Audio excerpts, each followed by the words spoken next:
Praise God. Hallelujah. Hallelujah.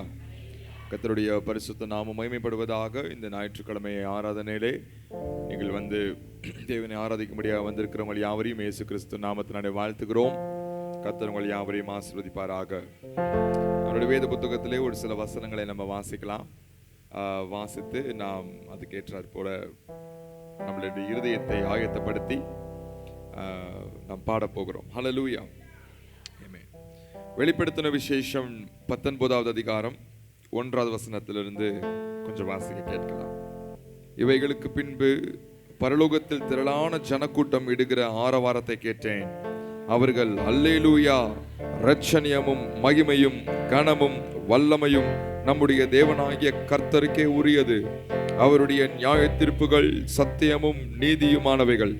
தன் வேசித்தனத்தினால் பூமியை கெடுத்த மகாவேசிக்கு அவர் நியாய தீர்ப்பு கொடுத்து தம்முடைய ஊழியக்காரரின் நடத்தத்திற்காக அவளிடத்தில் பழி வாங்கினாரே என்றார்கள். மறுபடியும் அவர்கள் அல்லேலூயா என்று சொல்லி ஆர்ப்பரித்தார்கள். அவளுடைய புகை என்றென்றைக்கும் எழும்புகிறது என்றார்கள்.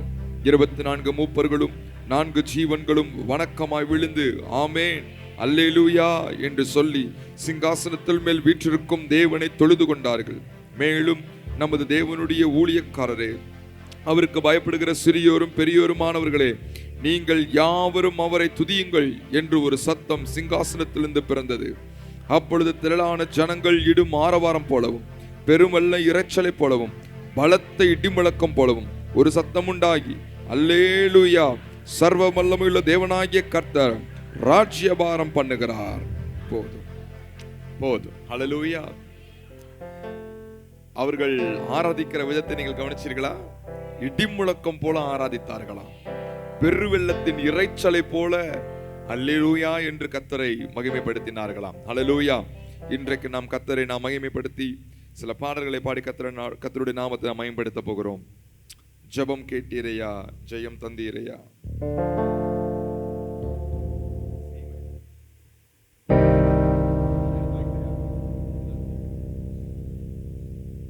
Thank you, Jesus. Hallelujah.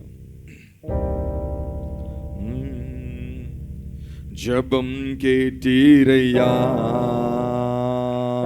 ஜெயம் தந்தீரையா. ஜெபம் கேட்டீரையா, ஜெயம் தந்தீரையா. அல்லாட விடவில்லையே, தாங்கிய நடத்தினீரே. அல்லாட விடவில்லையே, தாங்கிய நடத்தினீரே.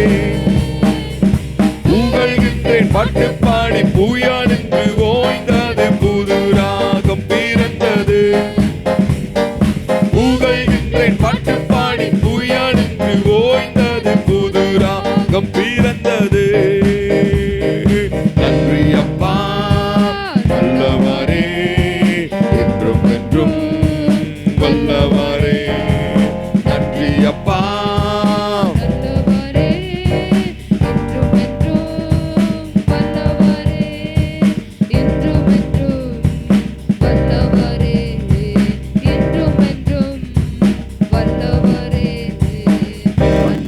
கண்டீரையா, கரம் பிடித்தீரையா. கண்ணீரை கண்டீரையா,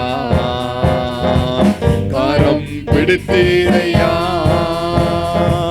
விண்ணப்பம் கேட்டீரையா, விடுதலை தந்தீரையா. விண்ணப்பம் கேட்டீரையா, விடுதலை தந்தீரையா. புகழ்கின்றேன் பாட்டு பாடி பூயானுக்கு ஓய்ந்தது, புது ராகம் பிறந்தது. புகழ்கின்றேன் பாட்டு பாடி பூயானுக்கு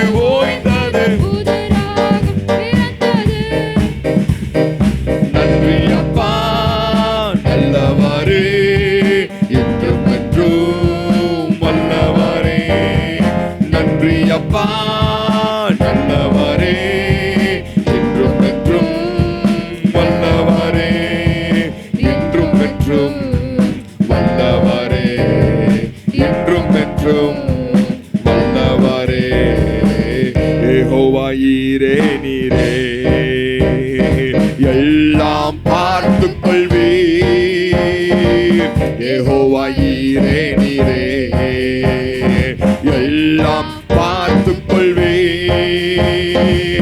யெகோவா நீசி நீரே வெற்றி மேல் வெற்றி தந்தீர். யெகோவா நீசி நீரே வெற்றி மேல் வெற்றி தந்தீர். பாட்டு பாடி புயல் என்று ஓய்ந்தது, புது ராகம் பிறந்தது. புகழ் நின்றேன் பாட்டு பாடி புயல் என்று ஓய்ந்தது. புது ராகம் பிறந்தது.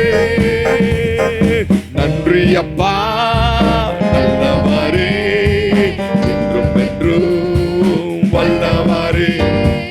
நன்றி அப்பா நல்லவரே என்றும் என்றும் வல்லவரே. என்றும் என்றும் வல்லவரே. என்றும் என்றும் வல்லவரே. என்றும் என்றும் வல்லவரே. ஹல்லேலூயா ஹல்லேலூயா ஹல்லேலூயா. கர்த்தரை தெய்வமாய் கொண்ட ஜனம் பாக்கியம் உள்ளது. ஹல்லேலூயா. உம்மை நம்பி உந்தன் பாதம் உறுதியாய் பற்றி கொண்டோ ஒருபோதும் கைவிட மாட்டேன். உம்மை நம்பி உந்தன் பாதம் உறுதியாய் பற்றி கொண்டோ ஒருபோதும் கைவிட மாட்டேன். மீண்டும் பாடலாமா? உம்மை நம்பி உந்தன் பாதம் உறுதியாய் பற்றிக் கொண்டோம், ஒருபோதும் கைவிட மாட்டீர். உம்மை நம்பி உந்தன் பாதம் உறுதியாய் பற்றிக் கொண்டோம், ஒருபோதும் கைவிட மாட்டீர். கண்ணீரை துடைத்து கரங்களை பிடித்து காலமெல்லாம் காத்து கொண்டீர். கண்ணீரை துடைத்து கரங்களை பிடித்து காலமெல்லாம் காத்து கொண்டீர். என்னை காலமெல்லாம் காத்து கொண்டீர். உம்மை நம்பி உந்தன் பாதம் உறுதியாய் பற்றி கொண்டோ ஒருபோதும் கைவிட மாட்டீர். உம்மை நம்பி உந்தன் பாதம் உறுதியாய் பற்றி கொண்டோ ஒருபோதும் கைவிட மாட்டேன். குருடர்கள் பார்த்தார்கள், செவிடர்கள் கேட்டார்கள், முடவர்கள் நடந்தார்கள். குருடர்கள் பார்த்தார்கள், செவிடர்கள் கேட்டார்கள், முடவர்கள் நடந்தார்கள். முடவர்கள் நடந்தார்கள். உம்மை நம்பி உந்தன் பாதம் உறுதியாய் பற்றி கொண்டோ ஒருபோதும் கைவிட மாட்டேன். ஏசாயா உம்மை நம்பி உந்தன் பாதம் உறுதியாய் பற்றி கொண்டோ ஒருபோதும் கைவிட மாட்டேன். ஹல்லேலூயா. இந்த உலகத்துல ஏதாவது ஒரு காரணங்களை சொல்லி உங்களை கீழே தள்ள மட்டும்தான் பார்ப்பாங்க. ஒண்ணு ஜாதி பேரை சொல்லி கீழே தள்ளுவாங்க, இல்ல படிப்பு இல்லைன்னு சொல்லி கீழே தள்ளுவாங்க, இல்ல பணம் இல்லைன்னு சொல்லி கீழே தள்ளுவாங்க, உங்களுக்கு இங்கிலீஷ் பேச தெரியலன்னு சொல்லி கீழே தள்ளுவாங்க. ஆமா தானே? நீ வியாதி உள்ளவன் என்று சொல்லி கீழே தள்ளுவாங்க. வயதானவர்கள் நீங்க இதுக்கெல்லாம் செட் ஆக மாட்டீங்க கீழே தள்ளுவாங்க. ஆமாவா இல்லையா? இந்த உலகம் எப்பயுமே ஒதுக்கதான் பார்க்கும். ஆனால் நம்மளுடைய தேவனாகிய கர்த்தர் ஒதுக்கப்பட்டவர்களாகிய நம்மை ஹல்லேலூயா பிள்ளை என்று அழைத்து என்னை அப்பான்னு கூப்பிட வைத்தார். ஹல்லேலூயா. மகனாக மகளாக அப்பா என்று அழைக்கும் உரிமையை எனக்கு தந்தீர்.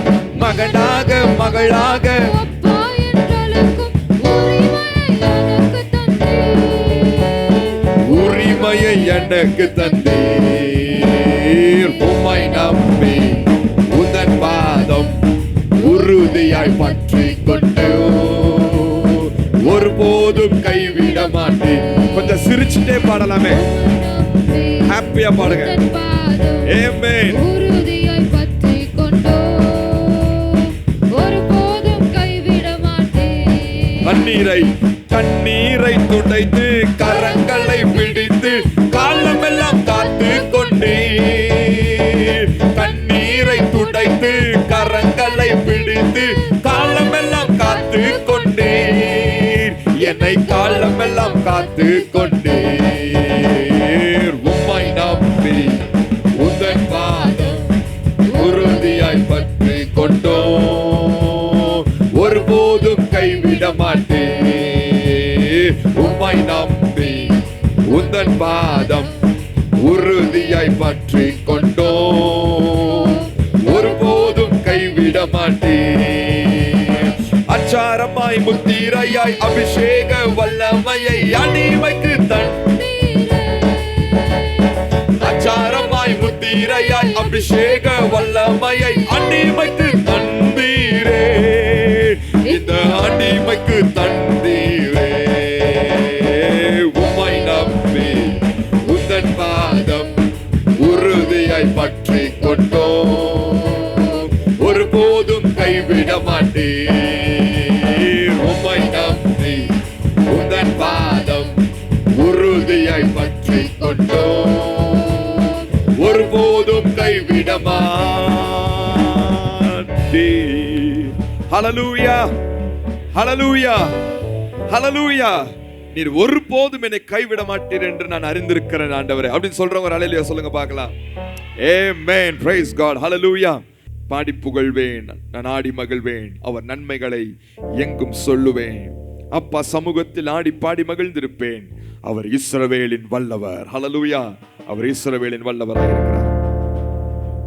பாடி புகழ்வேன், நான் ஆடி மகிழ்வேன், அவர் நன்மைகளை எங்கும் சொல்லுவேன். அப்பா சமூகத்தில் ஆடி பாடி மகிழ்ந்திருப்பேன். அவர் இஸ்ரவேலின் வல்லவரே. பாடி புகழ்வேன், நான் ஆடி மகிழ்வேன், அவர் நன்மைகளை எங்கும் சொல்லுவேன். அப்பா சமூகத்தில் ஆடி பாடி மகிழ்ந்திருப்பேன். அவர் இஸ்ரவேலின் வல்லவரே. பாடுவேன் அல்லேலூயா, துதி அல்லேலூயா, கிருபையை புகழ்ந்திடுவேன். பாடுவேன் அல்லேலூயா, துதி அல்லேலூயா, கிருபையை புகழ்ந்து பாடுவேன். பாடுவேன் அல்லேலூயா, துதி அல்லேலூயா, கிருபையை புகழ்ந்திடுவேன். பாடுவேன் அல்லேலூயா, துதி அல்லேலூயா, கிருபையை புகழ்ந்திடுவேன். எளியவனை நீ உயர்த்திடுவீர், ஆயிரமாக பெருக செய்வீர். எளியவனை நீ உயர்த்திடுவீர், ஆயிரமாக பெருக செய்வீர். பாடுவேன் அல்லேலூயா, துதி அல்லேலூயா, கிருபையை புகழ்ந்திடுவேன். பாடுவேன் அல்லேலூயா, துதி அல்லேலூயா, கிருபையை புகழ்ந்து எல்லோரும் சேர்ந்து பாடுவேன் அல்லேலூயா, துதி அல்லேலூயா, கிருபையை புகழ்ந்திடுவேன். பாடுவேன் அல்லேலூயா, துதி அல்லேலூயா, கிருபையை புகழ்ந்திடுவேன்.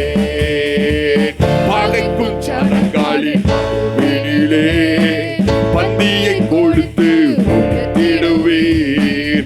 பகைக்கும் ஜனங்களின் நடுவினிலே பந்தியை கொடுத்து உயர்த்திடுவீர். பாடுவேன் துதி அல்லேலூயா, கிருபையை புகழ்ந்திடுவேன். பாடுவேன் அல்லேலூயா, துதி அல்லேலூயா, கிருபையை புகழ்ந்திடுவேன். பாடுவேன் அல்லேலூயா, துதி அல்லேலூயா, கிருபையை புகழ்ந்திடுவேன். பாடுவேன் அல்லேலூயா, துதி அல்லேலூயா, கிருபையை புகழ்ந்திடுவேன். ஹல்லேலூயா.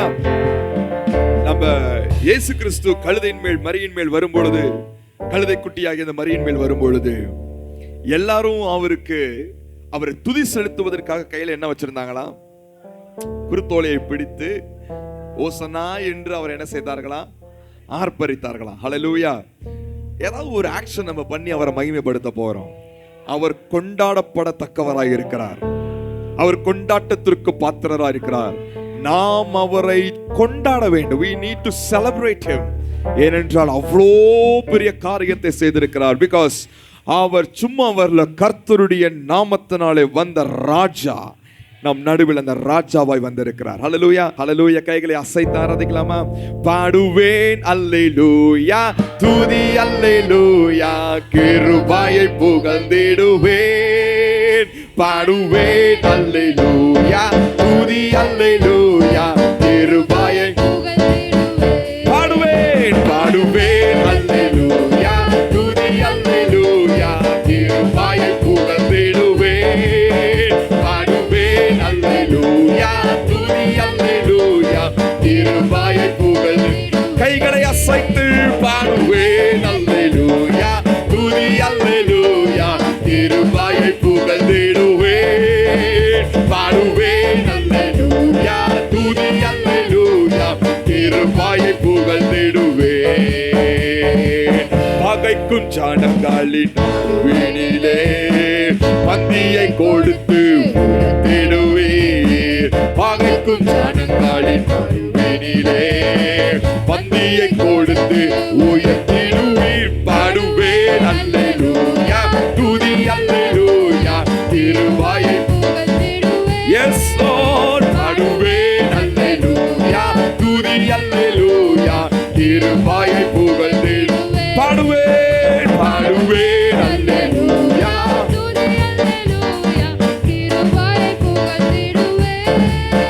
பாடுவேன் அல்லேலூயா, துதி அல்லேலூயா, கிருபையை புகழ்ந்திடுவேன். கர்த்தராவி என்று அசைவாடிட்ட தாவீதை போல் பாடுவேன். கர்த்தராவி என்று அசைவாடிட தாவீதை போல் பாடுவேன். பாடுவேன், பாடுவேன், தாவீதை போல் பாடுவேன். பாடுவேன், பாடுவேன், தாவீதை போல் பாடுவேன். பாடுவேன், தாவீதை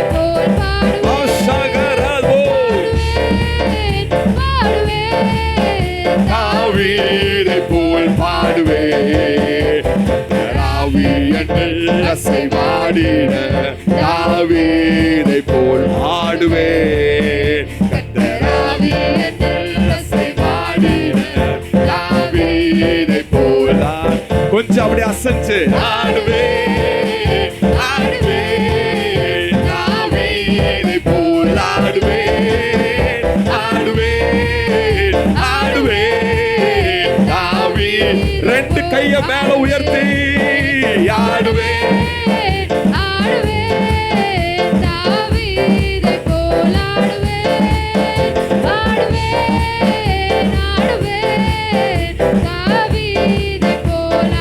amen. When the Spirit of the Lord moves in my heart, I'll sing like David sang.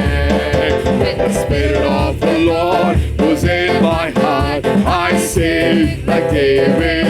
I'll sing, I'll sing, I'll sing, I'll sing like David sang. I'll sing, I'll sing, I'll sing like David sang. Hallelujah. ஆண்டவர் சொல்றாரு, நான் துயரத்தின் ஆவியை நான் நீக்கி நான் துதி நாடையனால நான் நிரப்புவேன். ஹல்லேலூயா. துயரத்தின் ஆடையை நீக்கி அவர் துதியின் ஆடையினால நிரப்புறாரா? உற்சாகத்தின் ஆவியினால நம்ம நிரப்புகிற தேவனா இருக்கிறாரா? ஹல்லேலூயா, ஹல்லேலூயா. நம்ம உற்சாகமாய் பாடும்பொழுது கர்த்தர் இன்னும் நம்மில் மகிமைப்படுகிறவராய் இருக்கிறார். ஹல்லேலூயா சொல்லுவோமா? பாடுவேன், பாடுவேன் தாவீதை. தேவ ஆவி பெற்றவர்கள் எத்தனை பேர் இங்க இருக்கீங்க? தேவ ஆவி பெற்றவர்கள். ஆமென். எஸ். பாடுவேன், பாடுவேன் தாவீதை போல்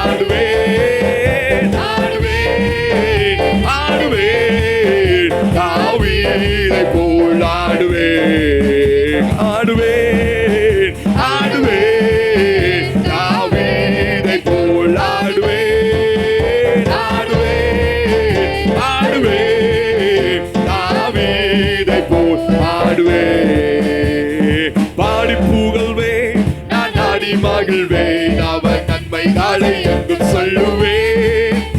அப்பா சமூகத்தில் ஆடி பாடி மகிழ்ந்திருப்பேன், அவர் இஸ்ரவேலின் வல்லவரே.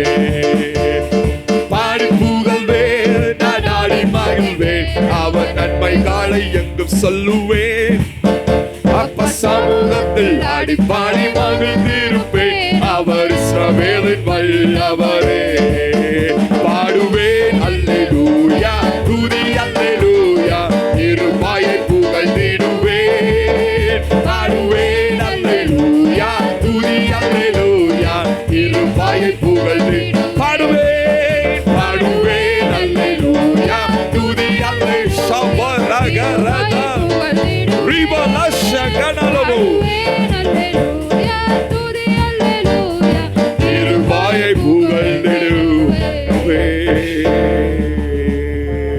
ஹல்லேலூயா, ஹல்லேலூயா, ஹல்லேலூயா. துரைத்தனங்களுக்கும் அதிகாரங்களுக்கும் பிரபஞ்சத்தின் லோகாதிபதிகளுக்கும் மேலாக என் இயேசுவினுடைய நாமம் உயர்த்தப்பட்டிருக்கிறது. அவர் நாமமே அல்லாமல் பூமியிலே வேறு எந்த நாமமும் கொடுக்கப்படவில்லை. ஹல்லேலூயா. சிறியோர் பெரியோர் முதலியோர் யாவரும் அவரை துதிக்கத்தக்கதாக எல்லாவற்றுக்கும் மேலாக தலையாக தேவன் அவரை உயர்த்தியிருக்கிறார். ஹல்லேலூயா. அவருடைய நாமத்தை நம்ம சொல்ல போறோம். அவருடைய நாமம் என்ன தெரியுமா? இயேசு. ஹல்லேலூயா. அப்பா உங்க நாமத்தில் வல்லமை உண்டு, அப்பா உங்க நாமத்தில் மகத்துவம் உண்டு, அப்பா உங்க நாமத்தில் வல்லமை உண்டு, அப்பா உங்க நாமத்துல மகத்துவம் உண்டு. உங்க நாமமே என் பட்டயம், உங்க நாமமே எனக்கு கேடகம். உங்க நாமமே என் பட்டயம், உங்க நாமமே எனக்கு கேடகம். உங்க நாமத்தில் விடுதலை நிச்சயம், உங்க நாமத்தில் வெற்றி நிச்சயம், உங்க நாமத்தில் விடுதலை நிச்சயம், உங்க நாமத்தில் வெற்றி நிச்சயம். அப்பா அப்பா உங்க நாமத்தில் வல்லமை உண்டு, அப்பா உங்க நாமத்தில் மகத்துவம் உண்டு. பாடுங்க. அப்பா உங்க நாமத்துல வல்லமை உண்டு, அப்பா உங்க நாமத்தில் மகத்துவம் உண்டு. உங்க நாமமே என் பட்டயம், உங்க நாமமே எனக்கு கேடகம். உங்க நாமமே என் பட்டயம், உங்க நாமமே எனக்கு கேடகம். உங்க நாமத்தில் விடுதலை நிச்சயம், உங்க நாமத்தில் வெற்றி நிச்சயம், உங்க நாமத்தில் விடுதலை நிச்சயம், உங்க நாமத்தில் வெற்றி நிச்சயம். கோடி கோடி நாமங்கள் வாழ்ல உண்டு, ஆனாலும் உங்க நாம ஸ்பெஷல் நாமமே. கோடி கோடி நாமங்கள் வாழ்ல உண்டு, ஆனாலும் உங்க நாம ஸ்பெஷல் நாமமே. ஜீவன தந்து ரட்சிப்ப தந்து வாழ வச்சது உங்க நாமமே. ஜீவன தந்து ரட்சிப்ப தந்து வாழ வச்சது உங்க நாமமே. உங்க நாமமே என் பட்டயம், உங்க நாமமே எனக்கு கேடகம். சொல்லுங்க. நாமமே என் பட்டயம், ஆமென். உங்க நாமமே ஹல்லேலூயா. எனக்கு கேடகம். உங்க நாமத்தில் விடுதலை நிச்சயம், உங்க நாமத்தில் வெற்றி நிச்சயம், உங்க நாமத்தில் விடுதலை நிச்சயம், உங்க நாமத்தில் வெற்றி நிச்சயம். உங்க நாம சொல்ல சொல்ல பேய்கள் ஓடுது, அறிக்கையிட்டு பாட பாட பவர் பெருகுது. சொல்லுங்க. உங்க நாம சொல்ல சொல்ல பேய்கள் ஓடுது, அறிக்கையிட்டு பாட பாட பவர் பெருகுது. சிங்கத்தின் மேலும் பாம்பின் மேலும் நடக்க செய்தது உங்க நாமமே. சிங்கத்தின் மேலும் பாம்பின் மேலும் நடக்க செய்தது உங்க நாமமே. உங்க நாமமே என் பட்டயம், உங்க நாமமே எனக்கு கேடகம். உங்க நாமமே என் பட்டயம், உங்க நாமமே எனக்கு கேடகம். உங்க நாமமே இயேசு, இயேசு, இயேசு. உங்க நாமமே என் பட்டயம், உங்க நாமமே எனக்கு கேடகம். உங்க நாமத்தில் விடுதலை நிச்சயம், உங்க நாமத்தில் வெற்றி நிச்சயம், உங்க நாமத்தில் விடுதலை நிச்சயம், உங்க நாமத்தில் வெற்றி நிச்சயம். ஹல்லேலூயா, ஹல்லேலூயா, ஹல்லேலூயா, ஹல்லேலூயா, ஹல்லேலூயா, ஹல்லேலூயா, ஹல்லேலூயா, ஹல்லேலூயா,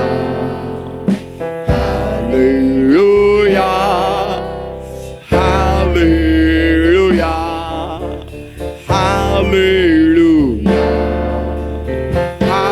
ஹல்லேலூயா,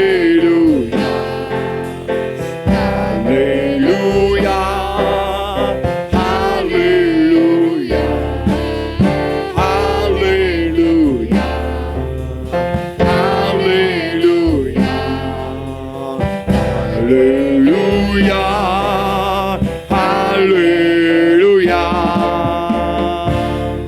நன்றி ஆவியானவரே. எல்லா துதி கன மகிமை யாவற்றையும் எங்கள் மீட்பரும் இரட்சகருமாகிய இயேசு ஒருவருக்கே நாங்கள் செலுத்துகிறோம். நாங்கள் சிறுகவும் நீர் பெருகவும் வேண்டுகிறோம் ஐயா. எங்களை தாழ்த்தி அர்ப்பணிக்கிறோம். நீர் மகிமை அடைவீராக. இயேசுவின் மூலம் ஜெபம் கேளும் எங்கள் நல்ல பிதாவே, ஆமென். ஹல்லேலூயா. கர்த்தருடைய பரிசுத்தமுள்ள நாமத்துக்கு ஸ்தோத்திரம் உண்டாவதாக. நாம் 119வது சங்கீதம் 17 முதல் 24 வரை நாம் வாசிக்கலாம்.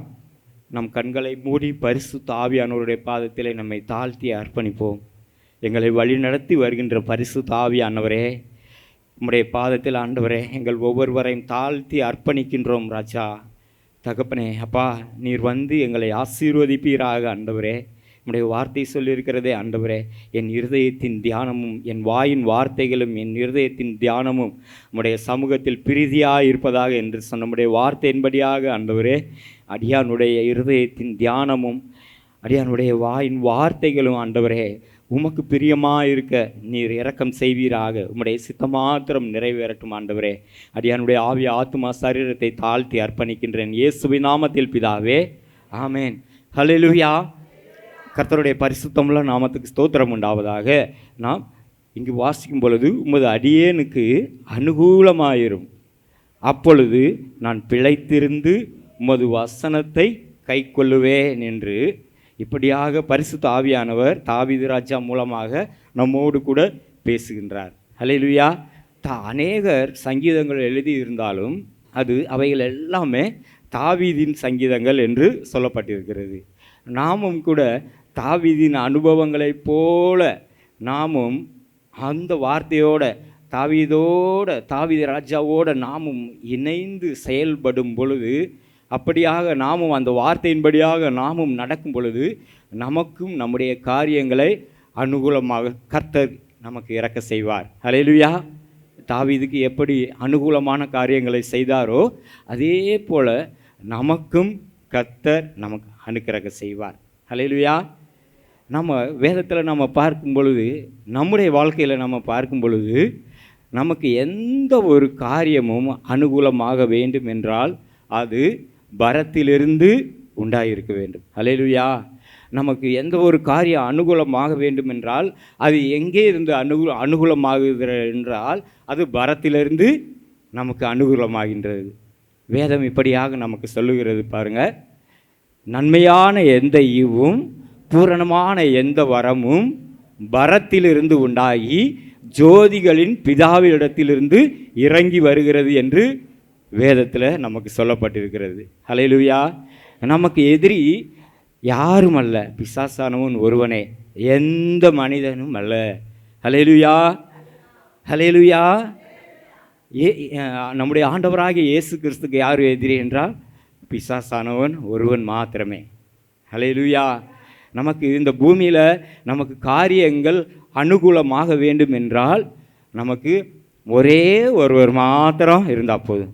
அவர் யார் என்றால் இயேசு கிறிஸ்து. ஹல்லேலூயா. அவருடைய வார்த்தைகளை நாம் கை கொள்ளும் பொழுது இங்கே சொல்லப்பட்டிருக்கிறது, உமது அடியேனுக்கு அனுகூலமாயிரும், அப்பொழுது நான் பிழைத்து உமது வசனத்தை கை கொள்ளுவேன் என்று சொல்லப்பட்டிருக்கிறது. நமக்கு நம்முடைய வாழ்க்கையில் ஒவ்வொரு காரியமும் அனுகூலமாக வேண்டும் என்றால் நம்ம ஆண்டவராகிய இயேசு கிறிஸ்துவுடைய வார்த்தையை நாம் கை கொள்ள வேண்டும். ஹல்லேலூயா.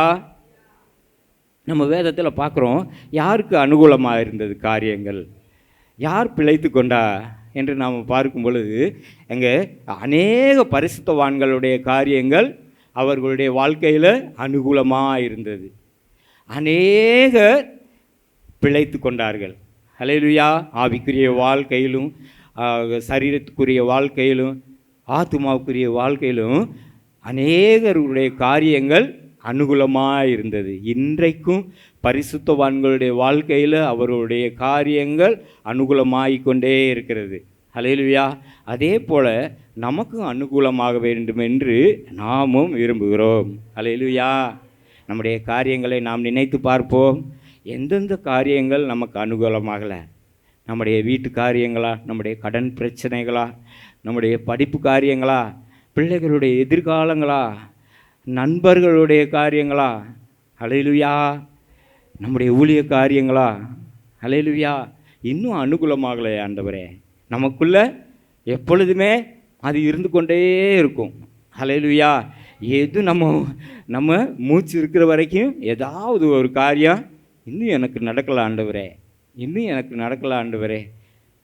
நம்முடைய உள்ளத்தின் ஆழத்திலிருந்து நமக்கு நடக்கலை அப்படின்னு நம்ம வெளியே வேணால் சொல்லிடுவோம். ஆனால் நம்முடைய உள்ளத்திற்கு தான் தெரியும் அது அந்த காரியம் இன்னும் நடக்கணும் ஆண்டவரே.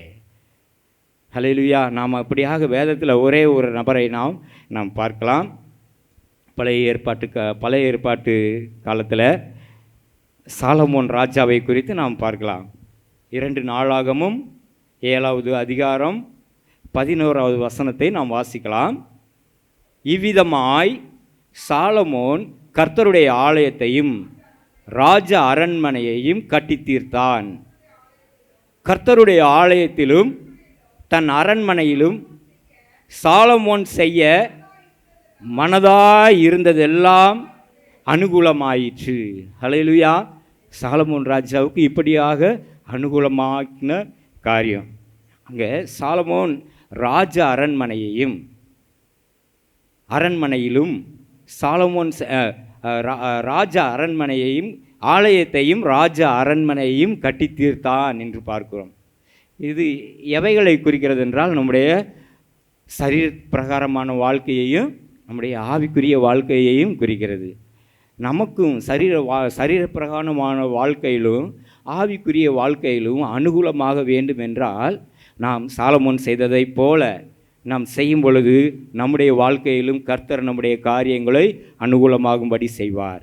அதற்கு முன்னாடி பார்க்கும் பொழுது 1வது வசனத்தில் பார்க்கும் பொழுது சாலமோன் ஜெபம் பண்ணி முடிக்கிற போது அக்கினி வானத்திலிருந்து இறங்கி சர்வாங்க தகன பலியையும் மற்ற பலிகளையும் பட்சித்தது, கர்த்தருடைய மகிமையும் ஆலயத்தையும் நிரப்பிற்று என்று பார்க்கிறோம். ஹல்லேலூயா. சாலமோன் ஜெபம் பண்ணினப்ப அக்கினி எங்கே இருந்து இறங்குனதுங்களாம்? வானத்திலிருந்து இறங்கினது. ஹல்லேலூயா. அதற்கு சாலமோன் செய்த காரியம்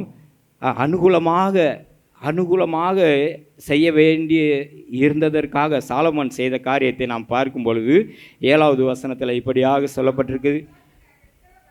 சாலமோன் உண்டாக்கின வெண்கல பலிபீடம் சர்வாங்க தகன பலிகளையும் போஜன பலிகளையும் நினைத்தையும் கொல்ல மாட்டாதிருந்தபடியினால் கர்த்தருடைய ஆலயத்துக்கு முன்னிருக்கிற பிரகாரத்தின் நடு மையத்தை சாலமோன் பரிசுத்தப்படுத்தி அங்கே சர்வாங்க தகன பலிகளையும் சமாதான பலிகளின் நிலத்தையும் செலுத்தினான் என்று பார்க்கின்றோம். ஹல்லேலூயா.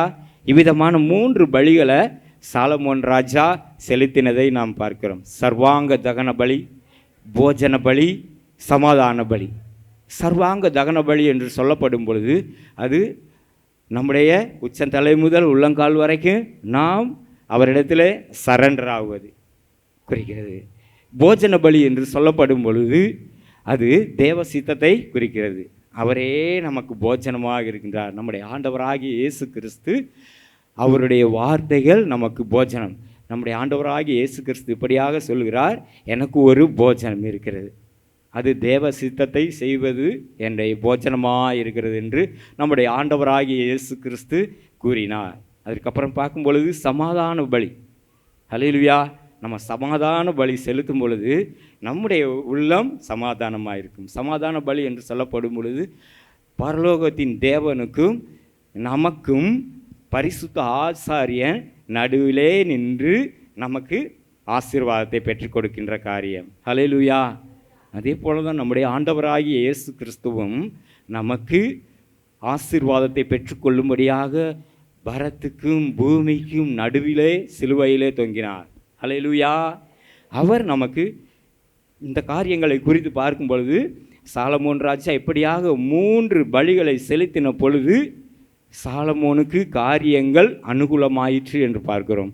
அதே போல் பிரியமானவர்களே, நம்முடைய காரியங்களும் நம்முடைய வாழ்க்கையில் ஒவ்வொரு காரியம் நாம் நினைக்கின்ற காரியங்கள் நமக்கு அனுகூலமாக வேண்டும் என்றால் இப்படியாப்பட்ட பலிகளை நாம் செலுத்தும் பொழுது கர்த்தர் நமக்கு இறங்கி நம்முடைய காரியங்களை அனுகூலமாகும்படி செய்து அதோடு கூட பிழைத்து கொள்ளும்படியான காரியத்தை நமக்கு செய்கின்றார். அல்லேலூயா. நீதிமொழிகள் புத்தகத்தில் பார்க்கும் பொழுது 4வது அதிகாரத்தில் 4வது வசனம் வாசிக்கும் பொழுது,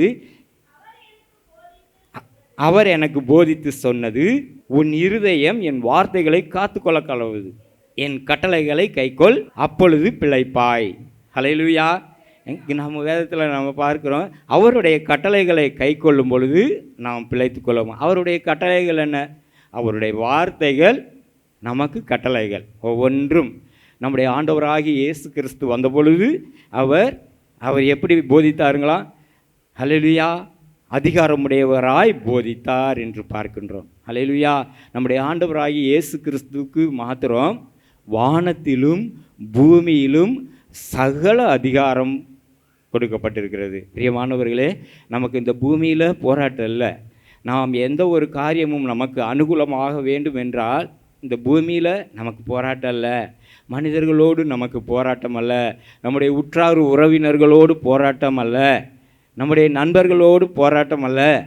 அவைகள் எல்லாம் எங்கே துவங்குது என்றால் வான மண்டலங்களில் இருக்கிற பொல்லாத ஆவிகளுடைய சேனைகளோடும் துரைத்தனங்களோடும் அதிகாரங்களோடும் அந்தகார லோகாதிபதிகளோடும் நமக்கு போராட்டம் உண்டு. ஹல்லேலூயா.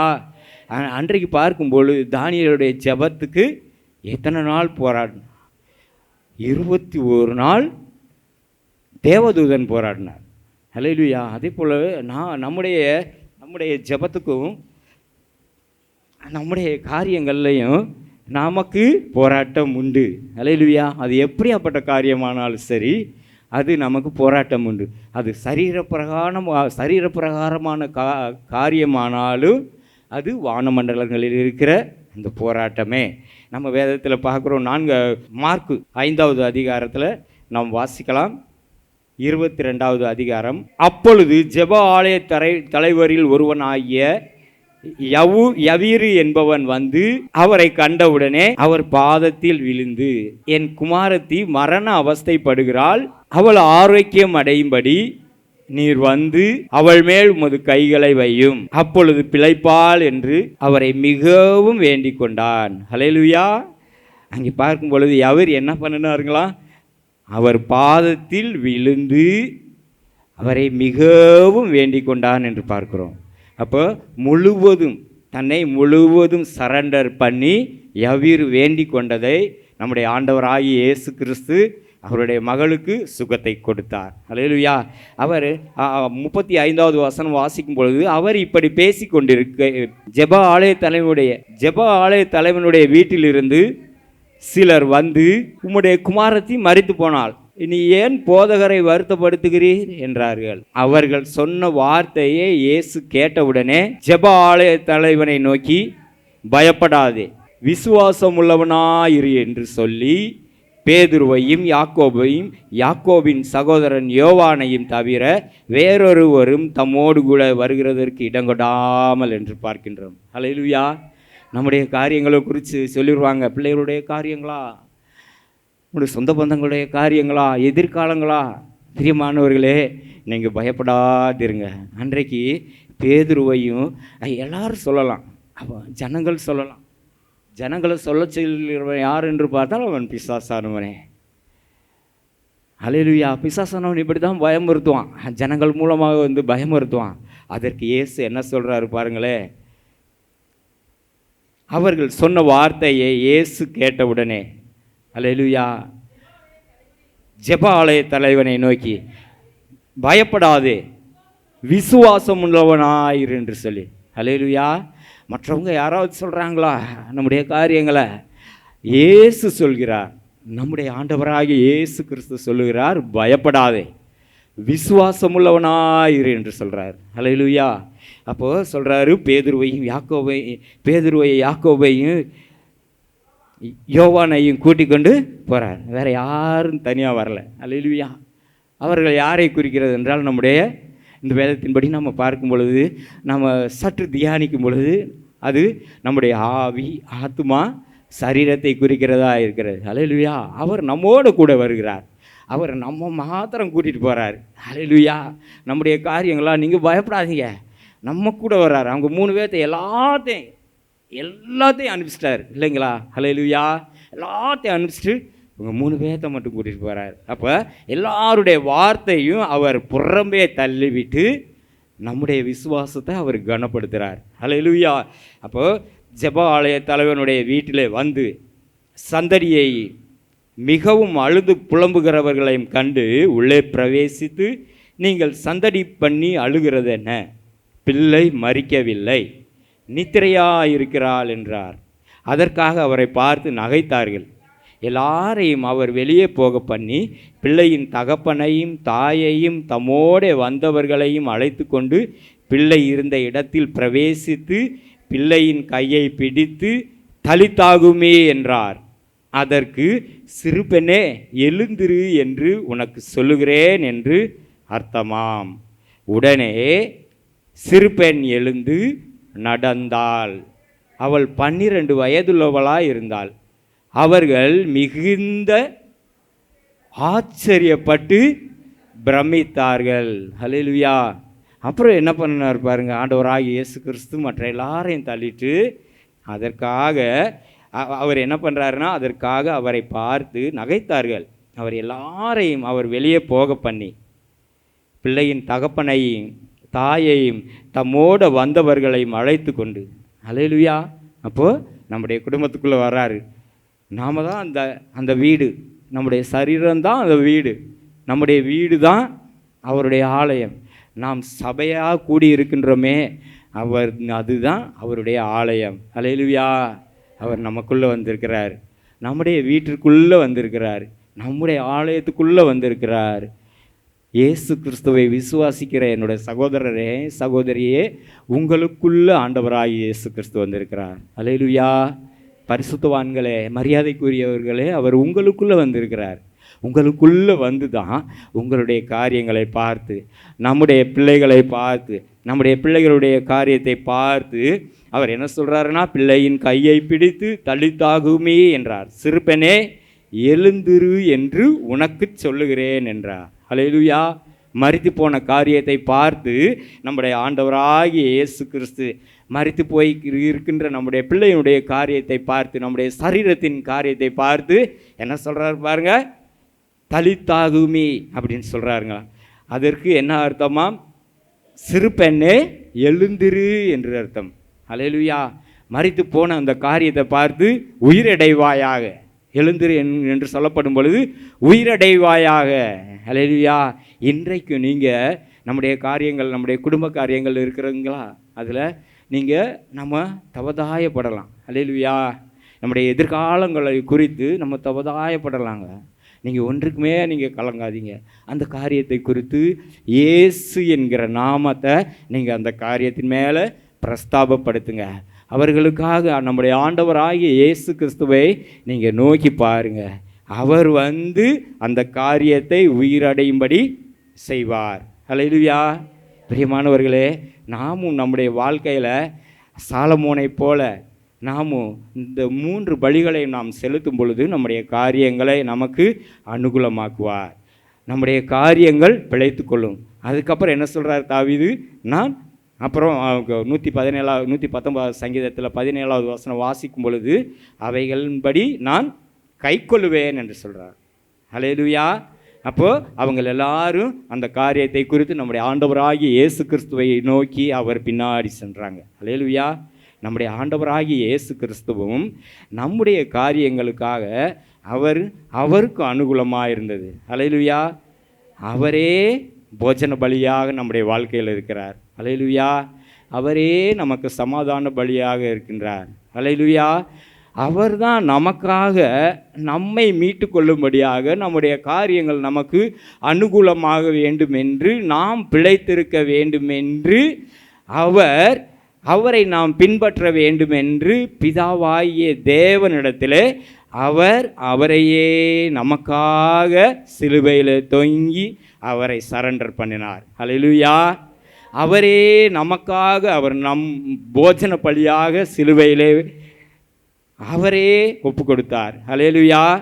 அவரே நாம் சமாதானம் இழக்காதபடி இருக்கும்படியாக நமக்கு வருகின்ற நாம் உயிரோடு இருக்க வரைக்கும் சில காரியங்களில் சமாதானம் இருக்காது. அந்த காரியங்களில் சமாதானத்தை பெற்றுக்கொள்ளும்படியாக அவரே நமக்கு பிதாவாகிய தேவனுக்கும் நமக்கு நடுவாக இருந்து நமக்கு சமாதானத்தை, நாம் விரும்புகின்ற அந்த ஆசீர்வாதத்தை, எப்படி பழைய ஏற்பாட்டு காலத்தில் ஒரு மனுஷன் வந்து பரிசுத்த ஆசாரியனிடத்திலிருந்து ஆசீர்வாதத்தை பெற்றுக்கொள்ள வேண்டும் என்று வந்து நிற்கும் பொழுது பரிசுத்த ஆசாரியன் பிதாவாகிய தேவனிடத்தில் ஆலயத்தின் பிரகாரம் பரிசுத்த உட்பிரகாரத்தில் சென்று நமக்கு ஆசீர்வாதத்தை வாங்கி கொண்டு வருவது போல இந்த பூமியில் நாம் ஆவிக்குரிய, ஆத்துமாக்குரிய, சரீரத்துக்குரிய ஆசீர்வாதங்களை பெற்றுக்கொள்ளும்படியாக இந்த பூமியில் நிற்கிற நமக்கு பிதாவாகிய தேவனிடத்தில் அவரே நமக்கு சகல ஆசீர்வாதங்களையும் நமக்கு பெற்றுக் கொடுத்திருக்கிறார். ஹல்லேலூயா. நம்முடைய ஆண்டவராகிய இயேசு கிறிஸ்துவை நாம் விசுவாசிப்போங்களா? ஹல்லேலூயா. பரிசுத்த ஆவியானவர் நமக்கு அனுக்கிரகம் செய்வார். அவைகளை நமக்கு கற்றுக் கொடுப்பார். அவர் எப்படி கற்றுக் கொடுப்பார்? ஹல்லேலூயா. நம்ம ஆலயத்துக்கு வரும் பொழுது பரிசுத்தவான்கள் மூலமாக அவர் நம்மோடு கூட பேசுவார்.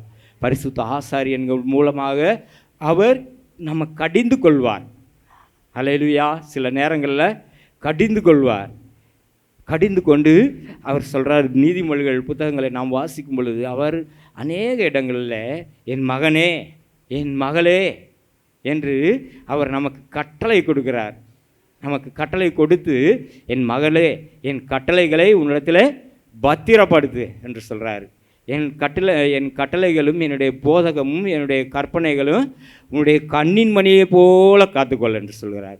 தம்முடைய ஆசாரியர்கள் மூலமாக எவனிடத்தில் அன்பு கூறுகிறாரோ அவனை சிட்சிக்கிறார். ஹல்லேலூயா. வீட்டிலையும் கூட யார் மேலேயாவது அன்பாக இருந்தாங்கன்னு வச்சுக்கோங்களேன், பிள்ளைங்க மேலே. நிறைய பிள்ளைங்க இருக்கிறாங்க. நிறைய பிள்ளைங்க இருக்கிறாங்கனாக்கு யாராவது ஒருத்தவங்க கோபப்படுத்திடுவாங்க. ஹல்லேலூயா. அந்த கோபத்தை போய் யார் மேலே காமிப்பாங்க? கடைசியில் இருக்க மேலே போய் காமிப்பாங்க. அவனுக்கு தான் அடி விழும். ஹல்லேலூயா. இல்லைங்களா? எங்கே போனாலும், எங்கே சுற்றினாலும் அங்கே கடைசி ஆளுக்கு வந்துடும் அடி. அங்கே வெளுக்கும் பொழுதே அங்கே புரிஞ்சுக்கலாம். ஹல்லேலூயா. இப்போ கணவன் இருக்கிறாங்க, மனைவி இருக்கிறாங்க, கணவன் மேலே கோபமாக இருக்குதுன்னு வச்சுக்கோங்களேன். அப்போ அங்கே பிள்ளைய பிடிச்சிருவாங்க. எப்படி பிடிப்பாங்க? அப்போ திட்டும்போது நம்ம புரிஞ்சுக்கலாம், நம்ம மேலே அன்பாக இருக்கிறாங்கன்னு சொல்லி. கணவர் இருக்கிறாரு, அப்போ மனைவி கோபப்படுத்திட்டாங்கனாக்க நம்ம புரிஞ்சுக்கலாம். அப்போ பிள்ளைகளை திட்டும் பொழுது மனைவி புரிஞ்சுக்கலாம். அதே போல தான். ஹல்லேலூயா. உலக பிரகாரமான காரியங்களில் இருக்கிறவங்கள நம்முடைய சொந்த பந்தங்க அவங்க அறியாமல் இருக்கும் பொழுது நமக்கு தான் திட்டு விடும், சபையாருக்கு தான் திட்டு விடும். ஹல்லேலூயா. உன்னுடைய சொந்த பந்தத்தை நீ போய் பார்க்குறியா? அவங்களுக்கு சுவிசேஷத்தை நீ அறிவிக்கிறியா? அல்லேலூயா. அவங்கள சர்வாங்க தகன பலியாக்குறதுக்கு நீ சொல்றியா? அவங்கள போஜன பலியாக்க நீ சொல்றியா? அவங்க சமாதான பலியாக்க நீ சொல்றியா? உங்களோட நண்பர்களிடம் நீ இயேசு கிறிஸ்துவை என்னுடைய அன்பை பற்றி சொல்றியா? நான் உனக்காகத்தானே வந்தேன் நீ சொல்கிறீங்களா? அல்லேலூயா.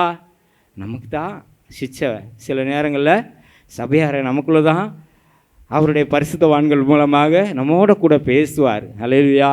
பிரியமானவர்களே, பரிசுத்தவான்கள் கடிந்து கொள்ளும் பொழுது நம்ம சோர்ந்து போகக்கூடாது. அல்லேலூயா. பரிசுத்தவான்களுடைய அந்த கொட்டு தாவீது இப்படியாக சொல்கிறாரு, பரிசுத்தவான்கள் கொட்டும் பொழுது அது என்னுடைய எண்ணெய்க்கு என்னுடைய தலைக்கு எண்ணெய் போல இருக்கும் என்று தாவீது இப்படியாக சொல்கிறாரு. பரிசுத்தவான்கள் கடிந்து கொள்ளும் பொழுது சோர்ந்து மாத்திரம் போயிடாதீங்க. அல்லேலூயா.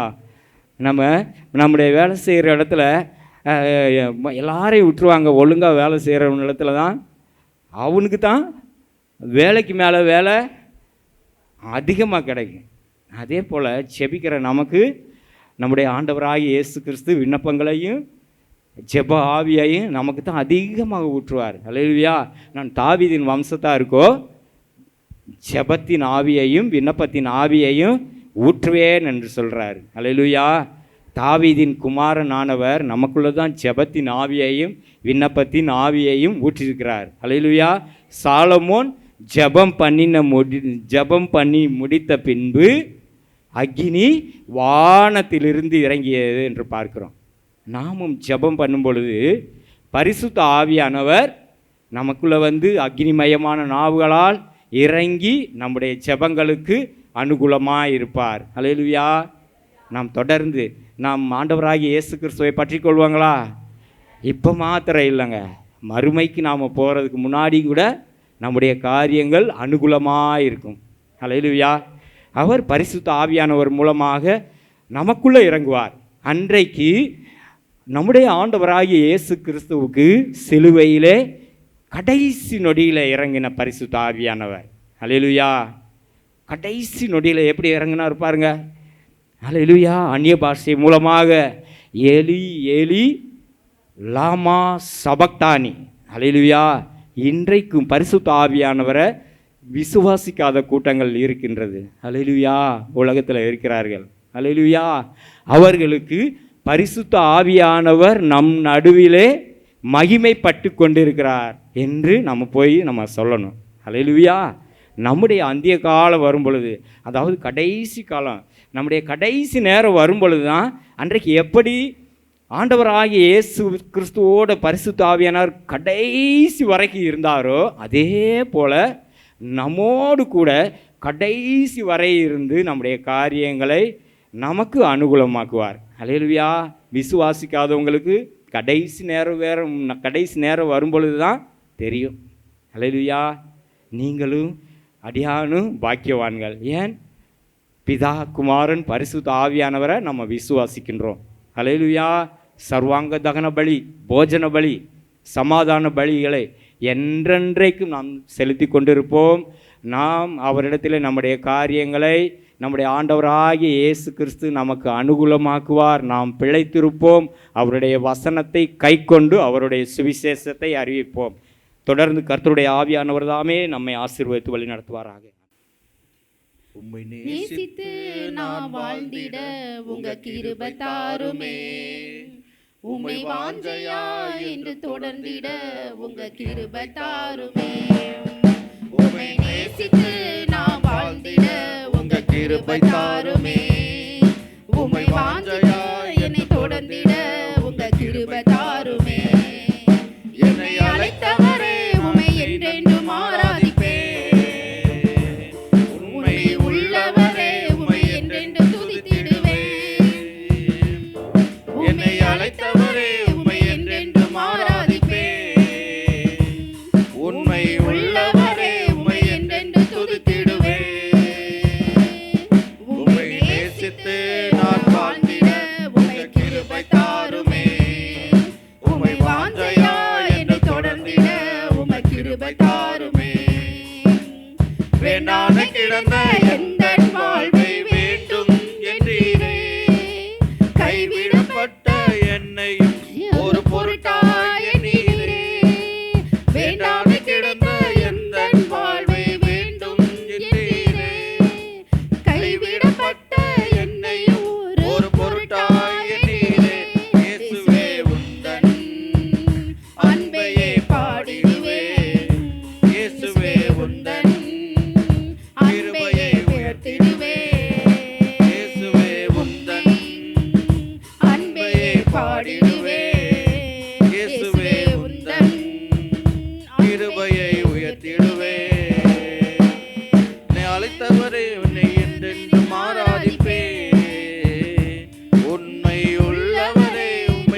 வாழ்வில் நிழலாய் வந்தீரே.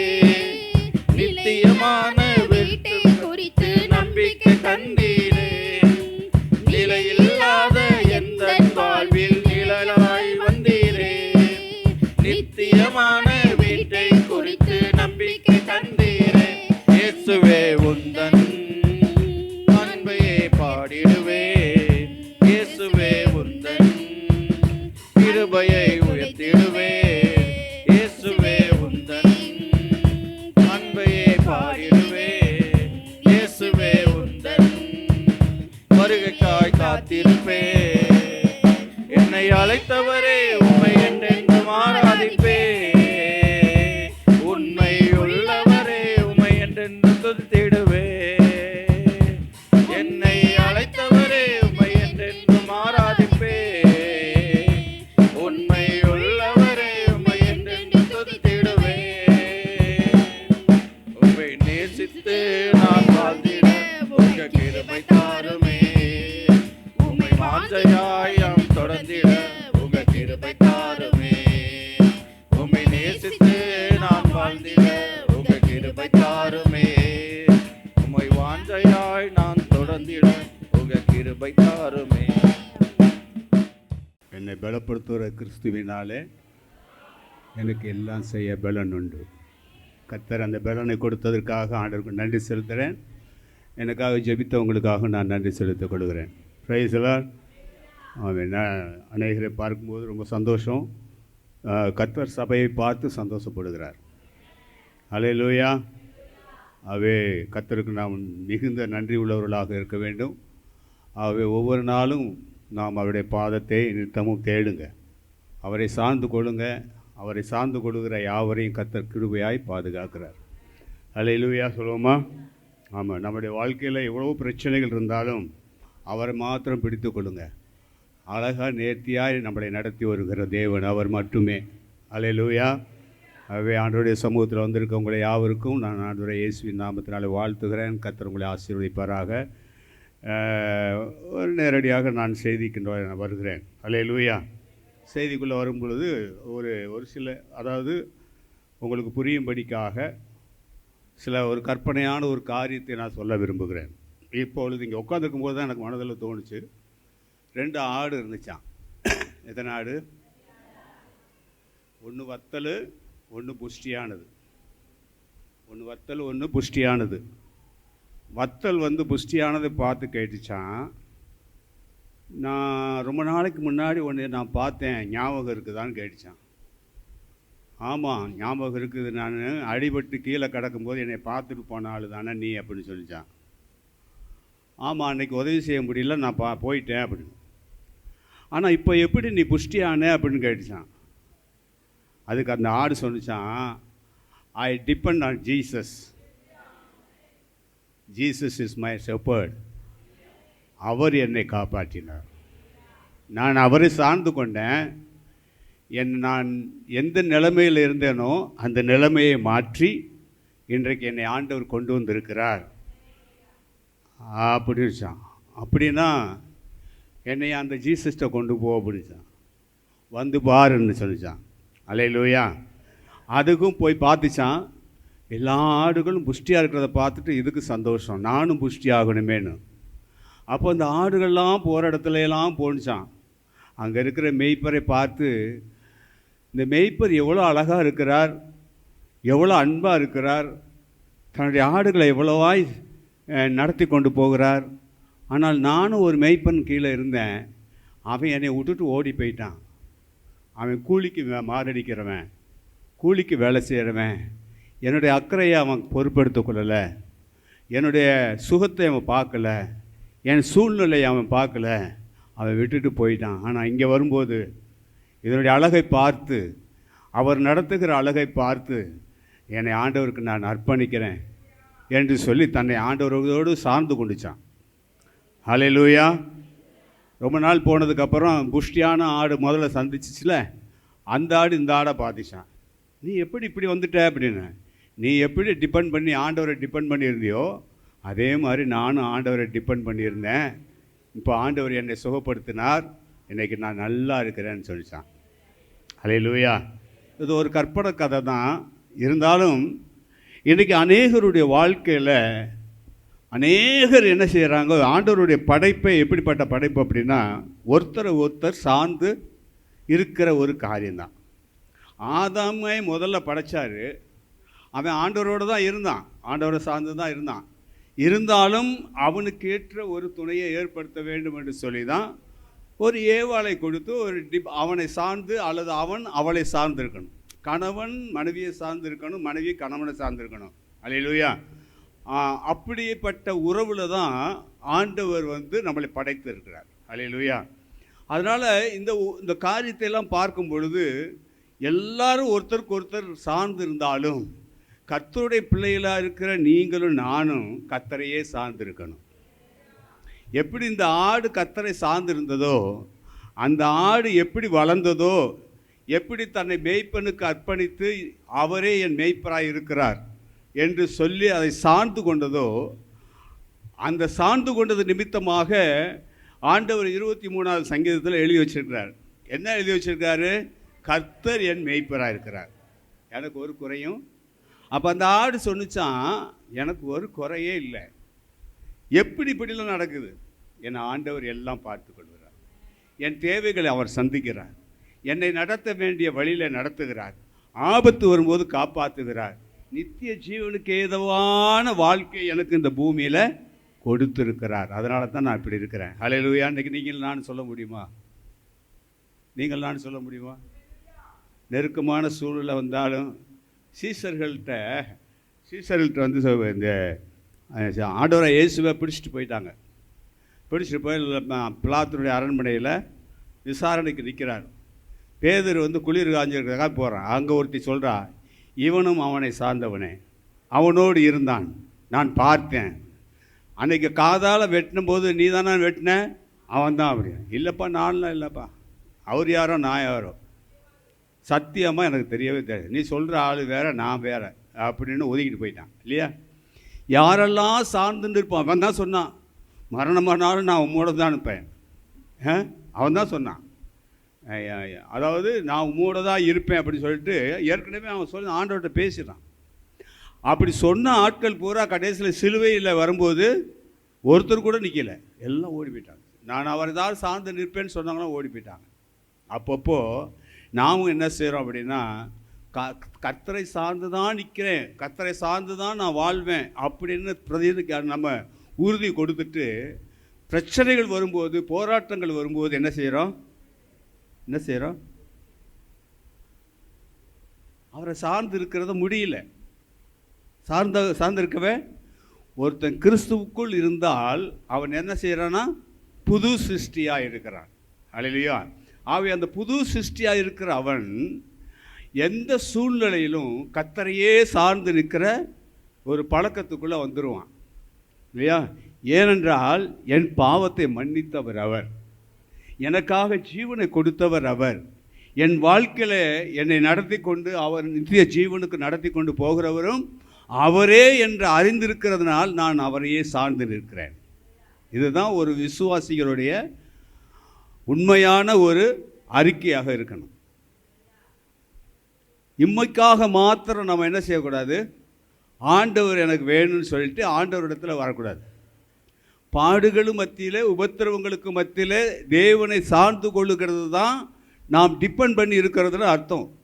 ஐ டிபெண்ட் ஆன் ஜீசஸ் அப்படின்னா நான் இயேசுவை சார்ந்து நிற்கிறேன். நீங்கள் சார்ந்து நிற்கிறீங்களா? அப்போது ஒவ்வொருவரும் நாம் கிறிஸ்துவை சார்ந்து நிற்கிற ஒரு பழக்கத்துக்குள்ளே வர வேண்டும்.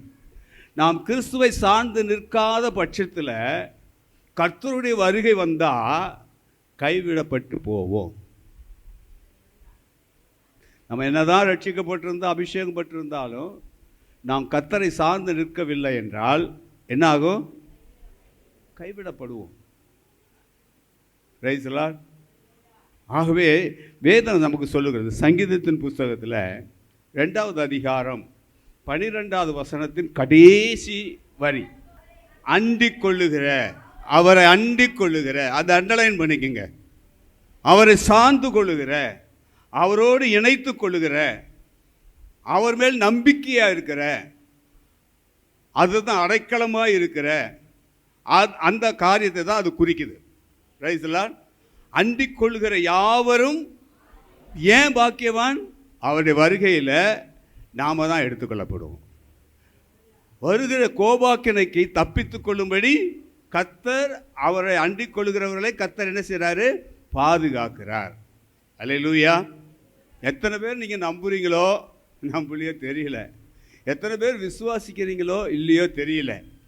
ஆனால் நாம் ஒவ்வொரு நிமிஷமும் கர்த்தரை சார்ந்து கொண்டே இருக்கணும், கர்த்தரோடு அண்டி இருக்கணும், கர்த்தரோடு நம்ம எப்பொழுதுமே இருக்க கற்றுக்கொள்ளணும். கோழி தன் அதாவது குஞ்சுகளோடு இருக்கும்போது குஞ்சுகளுக்கு பயமே இருக்காது. அல்லது குஞ்சுகள் அந்த கோழியோட ரெக்கைக்குள்ளே வரும்போது ரொம்ப பாதுகாப்பாக இருக்கும், அதுக்கு ரொம்ப சுகமாகவும் இருக்கும், ரொம்ப அதாவது எந்த ஒரு பயமும் இல்லாதபடி அந்த சிறகுக்குள்ளே போய் அடைந்து கொள்ளும். அதனால தான் ஆண்டவர் சொல்கிறார், எருசலேமே எருசலேமே, கோழி தன் குஞ்சுகளை சேர்த்து அணைப்பது போல நான் என்ன செஞ்சு கொண்டு இருக்கிறேன், நான் சிறகுகளை விரித்து வைத்திருக்கிறேன், யாரும் என்னிடத்துல வர மாட்டேங்கிறீங்க. ஒரு காலம் வரும், கழுகு வரும், திருடன் வருவான், கொள்ளைக்காரன் வருவான், உங்களை பிடிச்சிட்டு போயிடுவான். அதுக்காகத்தான் நீங்கள் என்னுடைய செட்டைக்குள்ளே வந்துருங்கன்னு சொல்லி ஒவ்வொரு நாளும் நான் என்னுடைய செட்டை விரித்து காத்திருக்கிறேன். அல்லேலூயா. ஆகவே அவரை அண்டிக் கொள்ளுகிறவர்கள், அவரை சார்ந்து கொள்ளுகிறவர்கள் பாக்கியவான். அல்லேலூயா. ஆகவே எந்த சூழ்நிலையிலும் அன்னைக்கு பேதுருவை பார்த்து ஒரு பெண்ணு கேட்டா, இவன் அவனை சார்ந்தவன், அவனோடு இருந்தவன். ஏனென்றால் அவன் பேச்சு, அவன் நடத்தை, அவனுடைய செய்கைகள் அவனை வெளிப்படுத்துகிறது என்று சொல்கிறார். ஒரு பெண்ணுக்கு அவனுடைய செய்கைகளை பார்த்துருக்கா அப்படின்னா, இன்னைக்கு உங்களையும் என்னையும் பார்க்கிறவர்கள் என்ன சொல்லணும்? இவர்கள் கிறிஸ்துவை சார்ந்தவர்கள், அப்படித்தான் சொல்லணும், கிறிஸ்துவை சார்ந்தவர்கள். ஆகவே அப்படிப்பட்ட ஒரு அடையாளம் நமக்குள்ளே இருக்கணும், அப்படிப்பட்ட ஒரு வெளிப்பாடு மற்றவர்களுக்கு தெரியணும், நம்மளை பார்க்கிறவர்களுக்கு தெரியணும். இவர்கள் அவரை சார்ந்தவர்கள், இவர்கள் கிறிஸ்துவை சார்ந்தவர்கள் என்று சொல்லி அவர்கள் அறிந்து கொள்ள வேண்டும். அப்படின்னா நம்முடைய பழக்க வழக்கங்கள், நம்முடைய பேச்சுகள், நம்முடைய ஒருவருக்கொருவர் இருக்கிற அந்த ஃபெல்லோஷிப், இதை பார்த்து தான் அவர்கள் சொல்லுகிறார்கள். அல்லேலூயா. அப்போது இதெல்லாம், இந்த குணநலங்கள் தான் நாம் கிறிஸ்துவோடு கூட இருக்கிறோம் என்பதை வெளிப்படுத்துகிறது. பிரைஸ் தி லார்ட் சொல்லுவோமா? இன்றைக்கி நாம் அப்படிப்பட்ட காரியங்களை வெளிப்படுத்துகிறோமா? நான் கிறிஸ்துவோடு இருக்கிறேன், கிறிஸ்துவனுடைய சாயல் எனக்குள்ளே இருக்கிறது, ஆகவே நான் அவரை அண்டிக் கொள்கிறேன், அவரே சார்ந்து நிற்கிறேன் என்று சொல்லுகிற ஒரு காரியம் நமக்குள்ளே இருக்கிறதா என்பதை நம்ம சற்று ஆராய்ந்து பார்க்கணும். இந்த பிரசங்கத்தை எடுக்கிறதுக்கு முன்னாடி 10 நாள் என்னால் ஒன்றுமே பைபிள் படிக்க முடியல, உண்மையாக சொல்கிறேன், ஜெபமும் பண்ண முடியல, வேதத்தை தியானிக்கவும் முடியல. சரி, இந்த வாரம் எப்படியாவது எடுத்துடலான்னு சொல்லிட்டு தான் நானும் நேற்று வரைக்கும் நான் முடியாதுன்னு சொல்லிட்டேன். சாம் நீ ப்ரிப்பேர் பண்ணிடு, என்னால் முடியல, எனக்கு எப்போ பார்த்தாலும் எப்படியே படுத்துருக்கணும் போல் இருக்குது, என்னை சரீரத்தில் ரொம்ப பலவீனமாக இருக்குது, என்னால் முடியலை அப்படின்ட்டேன். நைட்டு ஒரு போராட்டம், பயங்கரமான ஒரு போராட்டம். இந்த போராட்டத்தில் இயேசுவின் நாமத்தில் போ எங்கன்னு சொல்லி அதனால் கத்துறேன். அந்த கத்தல் வெளியே வந்துருச்சு. அதுக்கப்புறம் என் சரீரத்தில் ஒரு பலன் வந்துச்சு. காலையில் ஏந்திரிச்சு நம்ம எடுக்கலாமா வேண்டாமா அப்படிங்கிற எண்ணம். ஏன்னா ஜெபம் பண்ணல, இதற்காக நான் எதையும் பிரயாசப்படலை, எப்படி நம்ம ஜெபம் இது தியானிக்கிறது அப்படி இருந்தாலும் சாமி கேட்ட அப்படி நீங்கள் எடுக்கிறீங்களா இன்றைக்கி யோசித்து சொல்கிறேன் அப்படின்ட்டேன். அதுக்கப்புறம் தான் இங்கே வந்ததுக்கப்புறம் இங்கே உட்காந்து சில வசனங்களை நான் தியானித்ததுக்கப்புறம் தான் நான் எடுக்கணும் அப்படிங்கிற ஒரு எண்ணம் எனக்கு உள்ள வந்துச்சு. நான் எடுக்கிறேன்.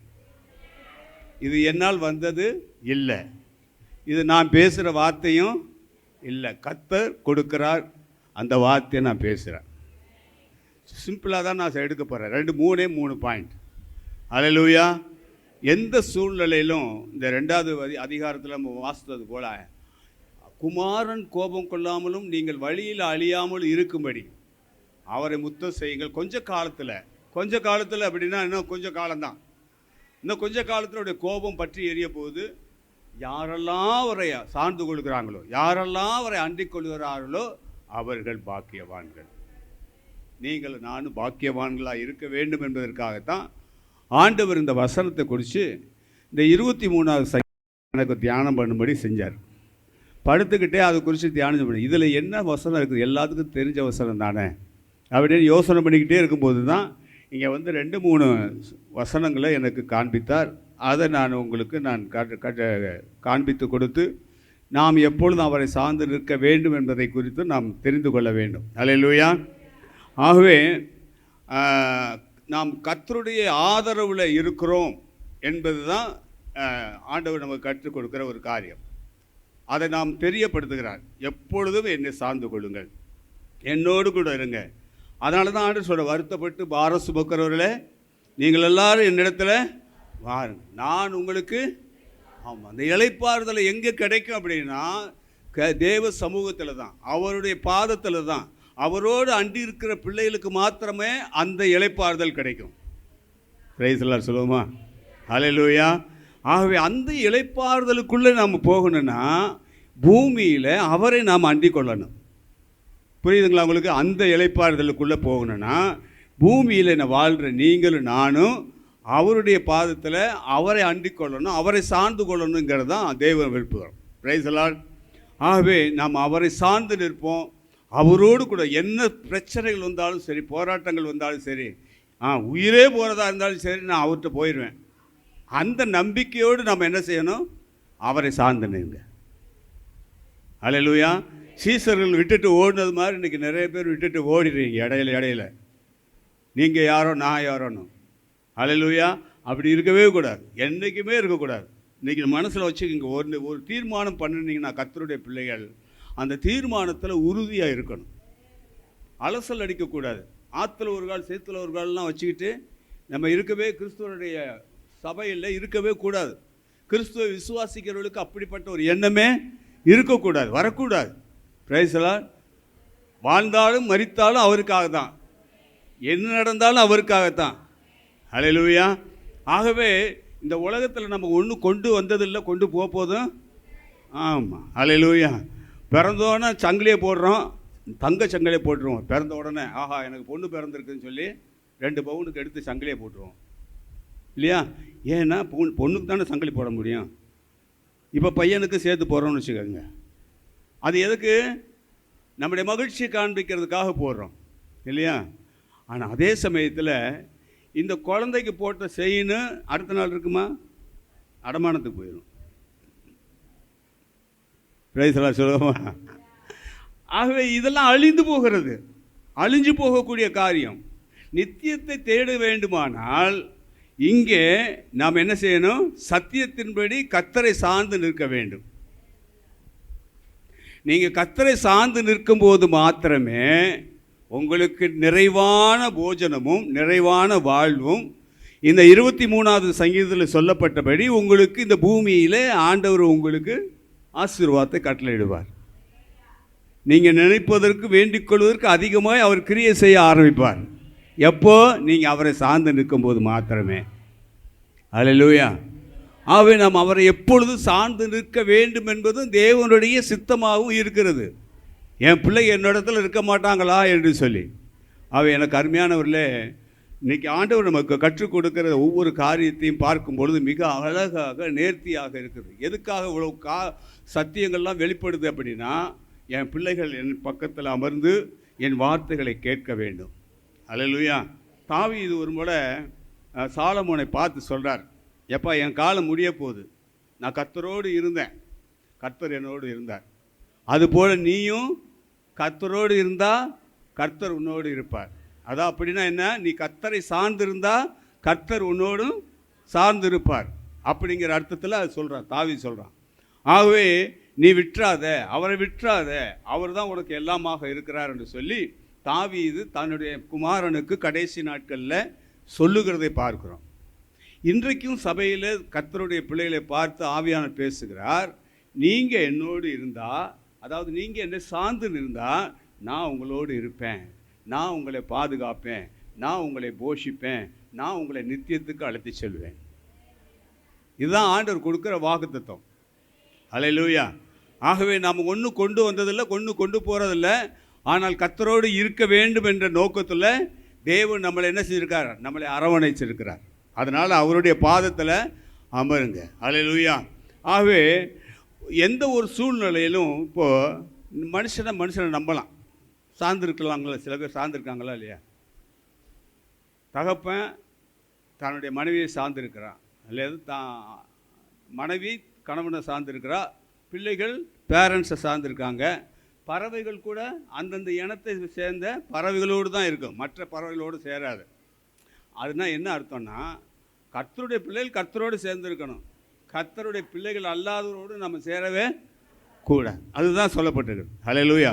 அப்போது அந்தந்த காரியத்தில் இப்போ ஒவ்வொருவரும் ஒரு ஆடு மேய்ப்பனை சார்ந்து இருக்கிறது போல நீங்களும் நானும் ஆண்டவராக இயேசுவை சார்ந்து இருக்க வேண்டும். ஹல்லேலூயா.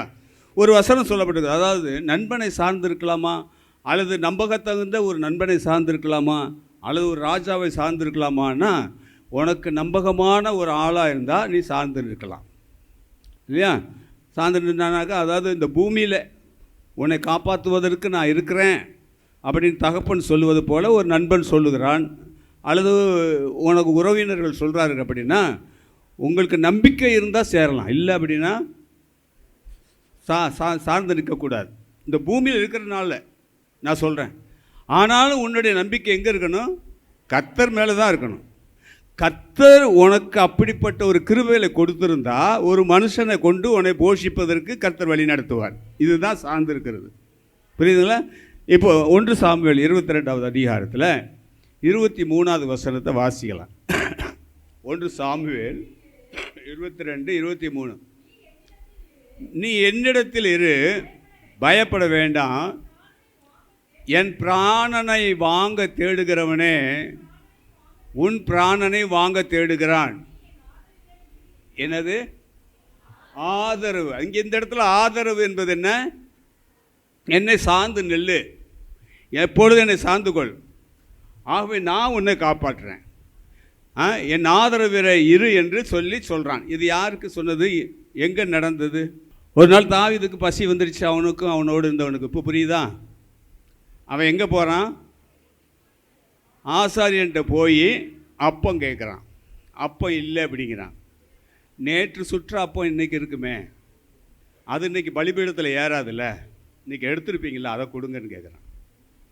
அவனுக்கு எல்லாம் தெரிஞ்சதுனால ஆசாரியன்னு என்ன செஞ்சான்? எடுத்து கொடுத்துட்டான். அவன் சாப்பிட்டு அவனோடு இருந்தவனும் சாப்பிட்டாங்க. கதை சொல்கிறேன் கேட்டுக்குங்க. இப்போ சாப்பிட்டு முடித்ததுக்கப்புறம் தாவீது கேட்குறான், உன்கிட்ட பட்டயம் இருக்குதான்னு கேட்குறான். எப்போ நீ கோலியாத்தை தலையை வெட்டியில் அந்த பட்டயம் இருக்குது, அது போதும் எனக்கு கொண்டு அப்படின்னு வாங்கிக்கிறான். இதை வாங்கிக்கிட்டு வந்ததுக்கப்புறம் அந்த ஆசாரியன்ட்ட பேசின ஒருத்தன் இருந்தாங்க, அந்த மறைவாக ஒருத்தன் இருந்தான். அவன் பேர் தோவேக்குன்னு பேர். ஆமாம், சவுலை சார்ந்தவன். அவன் என்ன செஞ்சிடறான்? தாவீது போனதுக்கப்புறம் சவுலுக்கு நியூஸை சொல்லிடுறான், இந்த மாதிரி தாவீது வந்தான், ஆசாரியன் பட்டயத்தை கொடுத்து அப்பத்தையும் கொடுத்து போஷித்து அனுப்பிச்சி வச்சுட்டான் அப்படின்னு. கோபம், பயங்கர கோபம்.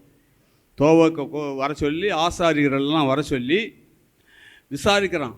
எனக்கு விரோதமாக நீங்கள் எல்லாம் இப்படி பண்ணுறீங்களா? அவன் எப்படிப்பட்டவன் தெரியுமா உங்களுக்கு? அப்படி சொல்லி அந்த ஆசாரியனை பூரா அந்த தோவைக்க வைத்து கொண்டுறான். அந்த ஆசாரியனில் ஒருவன் தப்பிச்சு வந்தவன் தான் யார்? அதுக்கு முந்தின வசனத்தை வாசிங்க.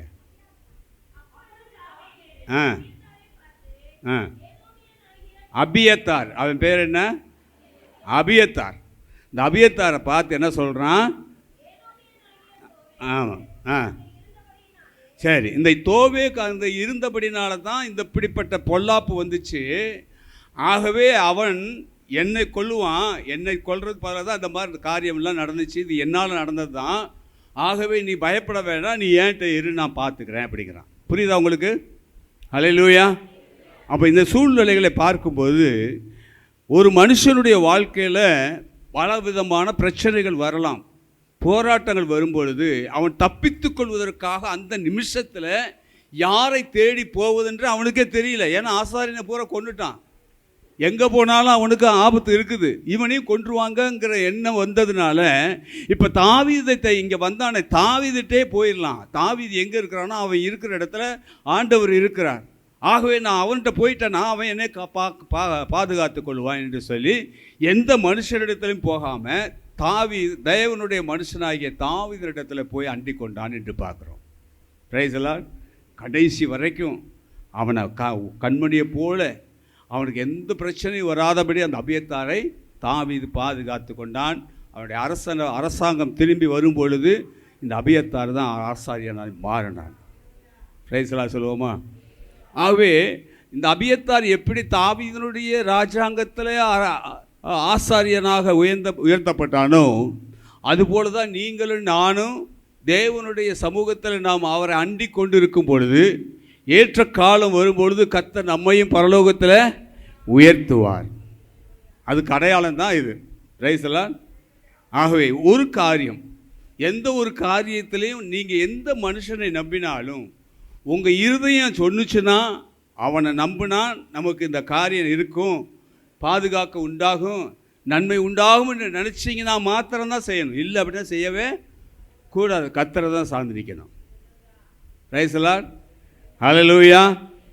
ரெண்டாவது காரியம், ஆபத்து வரும்போது அல்லது துன்பம் வரும்போது அல்லது வேதனை வரும்பொழுது நாம் கர்த்தரை சார்ந்து கொள்வது முக்கியம். இம்மைக்காக நன்மை கிடைக்கும் என்பதற்காக நம்ம வரக்கூடாது. வயிற்று வலிக்காக டாக்டர்கிட்ட போகிறது மாதிரி வயிற்று வலிக்காக ஆண்டவர்கிட்ட வந்து எனக்கு வயிற்று வலியாக இருக்குது சரியாக போச்சு அப்படின்னு சொல்கிறதுக்கு போகிறதுக்கு அழகாக இல்லை. வந்தால் சுகம் கிடச்சி ஜெபம் பண்ணாங்க சுகம் உண்டாச்சு அப்படிங்கிறதுக்காக அல்ல.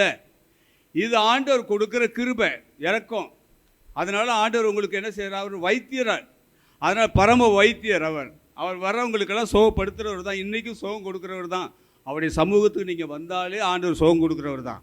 ஆனால் நம்முடைய வாழ்க்கையில் பலவிதமான போராட்டங்கள் இருக்குதே, அந்த போராட்டம் எப்படிப்பட்டதுன்னா, இனி ஆண்டவரை நம்பி பிரயோஜனமே இல்லை, நம்முடைய வாழ்க்கையில் இனிமேட்டு ஆண்டவரை நம்புறத அர்த்தம் இல்லை அப்படின்னு வரும்போது, அல்லது நம்முடைய வாழ்க்கையில் ஒரு பெரிய இழப்பு வரும்பொழுது, இனிமேல்ட்டு நம்ம ஆண்டவரே என்று சொல்லி போகிறது அர்த்தமே இல்லை, நம்ம உலக வாழ்க்கையை பார்த்து போயிடலாம் அப்படிங்கிற ஒரு பின்மாற்றம் அடைகிற நேரத்தில் ஆண்டவர் என்ன செய்கிறாரு?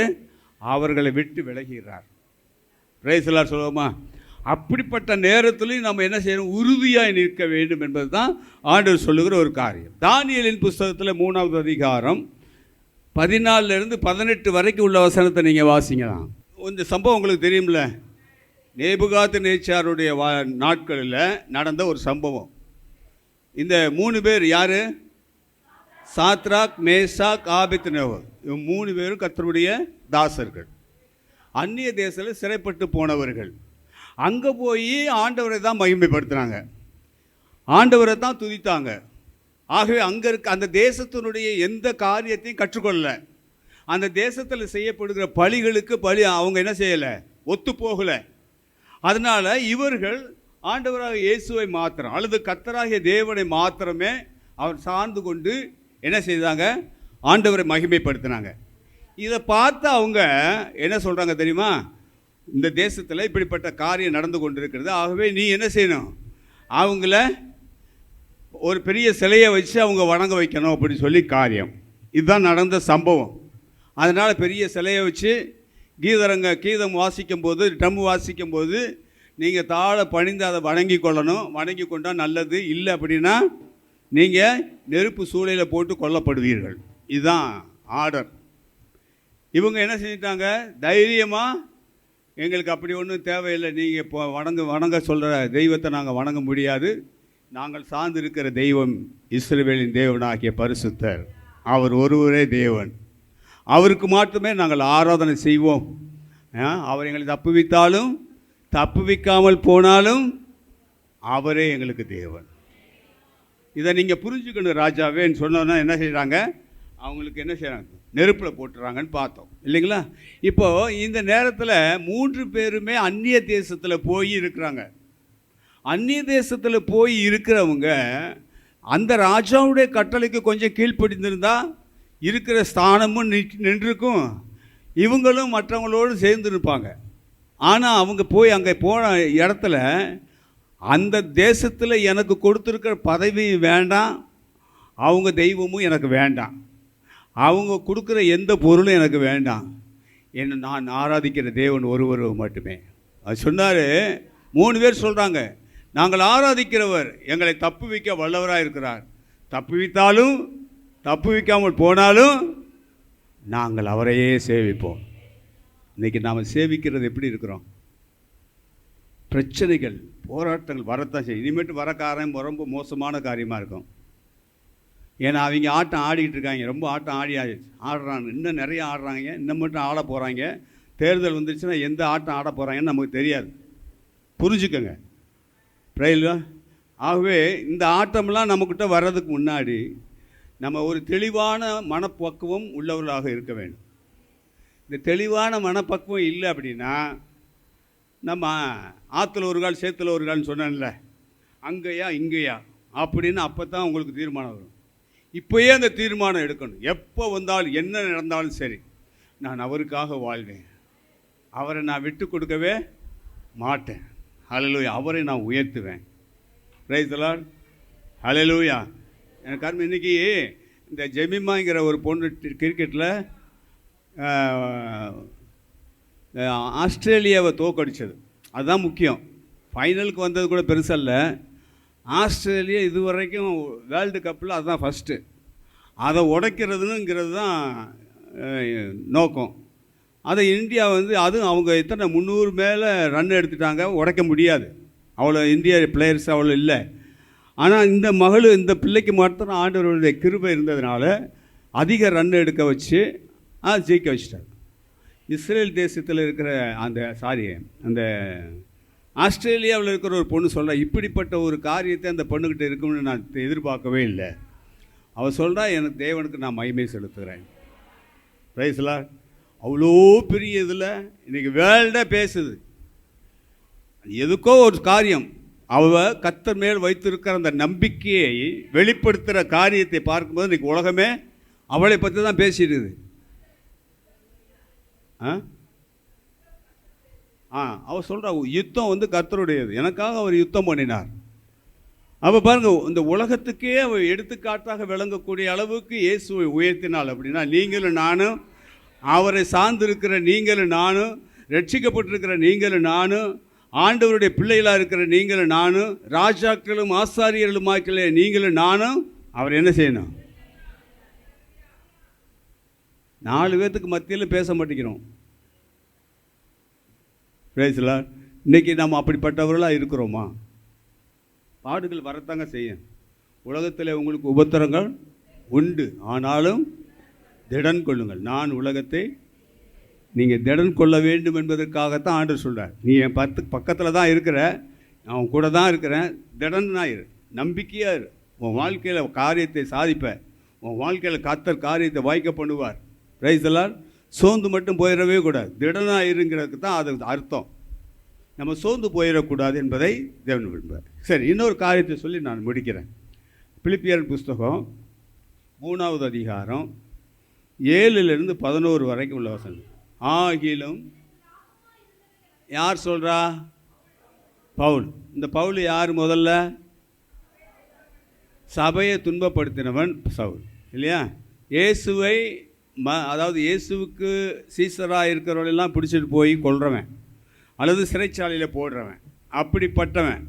ஆனால் நியாயப்பிரமாணத்தின்படி பக்தி வைராக்கியம் உள்ளவன்.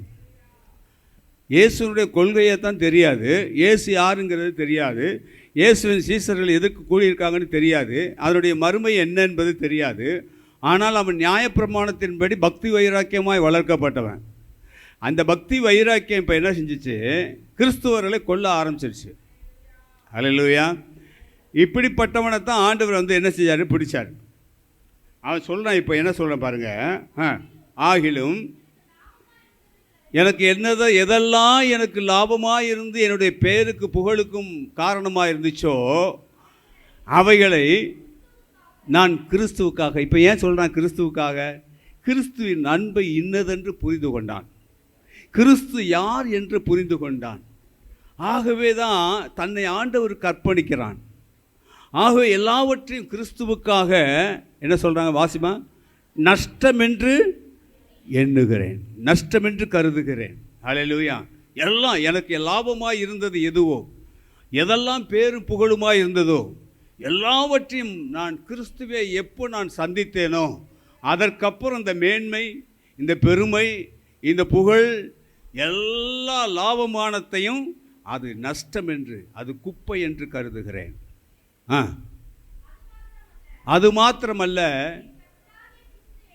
என் கர்த்தராகி அவன் சொல்கிறான் பாருங்க, என் கர்த்தர். அதுக்கு முன்னாடி கர்த்தர் சொல்ல, என் ஆண்டவர்னு சொல்ல, என் கர்த்தர்னு சொல்ல.